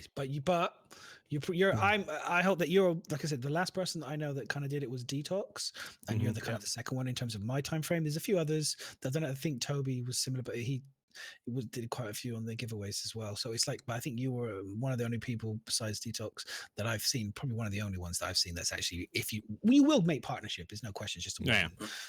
It's when now. It's just when. So I'm, like it's one of those. Because I think because you were quite new, and when I remember, and I always love to I watch Star Citizen streams all the time, so it's great having people come through the show and get to know them, and it's just wicked to see you progress, and I wish you all the best. And I know you'll make it, and good luck and stuff. It's great, very very cool. So good luck, and everyone, you watch HC as much as possible. Get him his partnership. He deserves it. He does. Yep. Go watch, view. Submit. Go watch, follow, submit. Yep. Submit. Hit that follow. Hit the follow button and watch him. Don't just ring that bell. Hit the follow. Subscribe to our Patreon. And if anybody wants to pick someone who we're going to go and host, Bock, you can tell us what you're going to be up to. Yeah. Well, I hope to be back streaming upcoming Thursday and Friday. Tomorrow I will be having a very, very long day at work. I need to go to Amsterdam, which is not really nearly close enough to my house. Oh dear. Hey, Amsterdam is great. I'd meet you. I thought you was having the day off. You booked Tuesdays off. I know, but I start working from home, and then I have to go to Amsterdam in the evening, and okay. Last to 9:30, so unable to stream then. Wednesday's my night off. So like I said, be back on Thursday and Friday. I have the whole day off, so probably will stream the whole day. More Lorville. Lorville. I'm gonna just show Port Olisar just for those that are missing it. Yeah. I think we'll try and get as many Asylum streamers together as well to play some Star Citizen as well. That's kind of one of my things as well. Yeah, that would be cool. Try and get people together. Oh, I have a great story. VoIP actually worked out to have a nice little MMO moment. I was turn my voice activation on in the game, hit the mic, started talking to people, and someone actually grouped up with me over that. We actually had some nice little adventures. I managed to get I managed to escape Lorville with another one of my viewers. We actually met up in the universe. So we got I managed to get us both of us into a Cutlass Black, and we did a tour of the moons. We had another one of my stream members show up with a 600i, and we did a nice little tour of the rest of the system before I had to log off. But that's kind of what we need in the game. Like that's why we have these tram rides and whatnot. We have to wait a little bit for the trams to show up, so you can have that. You can rub elbows with your fellow players and kind of see what's going on. Maybe someone has a cool little get rich scheme to get that last little bit for that prospector you want, or that Cutlass Black you want to get. Or you can pick up a crew member that maybe can help you earn a little bit extra cash. Are you going to be? That's kind of what we need. Are you going to be begging? You're going to be one of those people that's on the train. You're going to be going up and down a train line with a little banjo or something, kind of like making some noise, making a bit of music, singing a little bit, and then asking for handouts. Busking. That's what it's called. Busking. That's what you're going to be. You're going to be that person that gets on, and everyone just goes, "Oh my god, no!" and puts up their newspaper really quickly, and doesn't want to pay attention. So, anyways. Okay, guys. I think we'll let everybody go, and they can go and carry on seeing who they want to see and do what they want to do. I'll put it onto a holding screen, and then we'll just go and host someone. So thanks for joining us, everyone. As always, thanks for the support. Really appreciate it. If you're watching us on YouTube, please make sure you go and share, tweet it out. I don't know. My life's a fucking mess at the moment, so I don't know. I honestly don't know. He's going to be hosting the Asylum podcast every week. Pretty much hosting the Asylum podcast is my life at the moment. I've got work and other things that are teetering on the balance at the moment. So, marriage, relationships, alcoholism. That's usually the things that kind of teeter on those moments. That's what teetered for me. I've got a few things coming up, and I've got to get prepared for. Some more Anyway, NDA as always. It's like fucking NDAs for everything. See, I was gonna try and like stream some of the stuff I was doing, but I think everything is under NDA. It's like how many? Like you're like what's his name? Moist Noodle. He had like 3 NDAs he was under. Yeah, I got about 4 at the moment, something like that. It's Christ. Every time they speak to me, it's like sign this again. So it's all good fun. But I enjoy it. It's just that it's messing everything else up at the moment. So we'll see. But for now, I will try and stream and play some. But I keep saying every week and don't manage it. So for now, join us on the podcast and hopefully D&D on Fridays. Help HC get partnership, guys. Cool. Take care, all. Thanks for joining us. Thanks for the support. Go and share. And if you missed the beginning of the show, it should be on YouTube tomorrow. Yeah. Goodbye. Yep.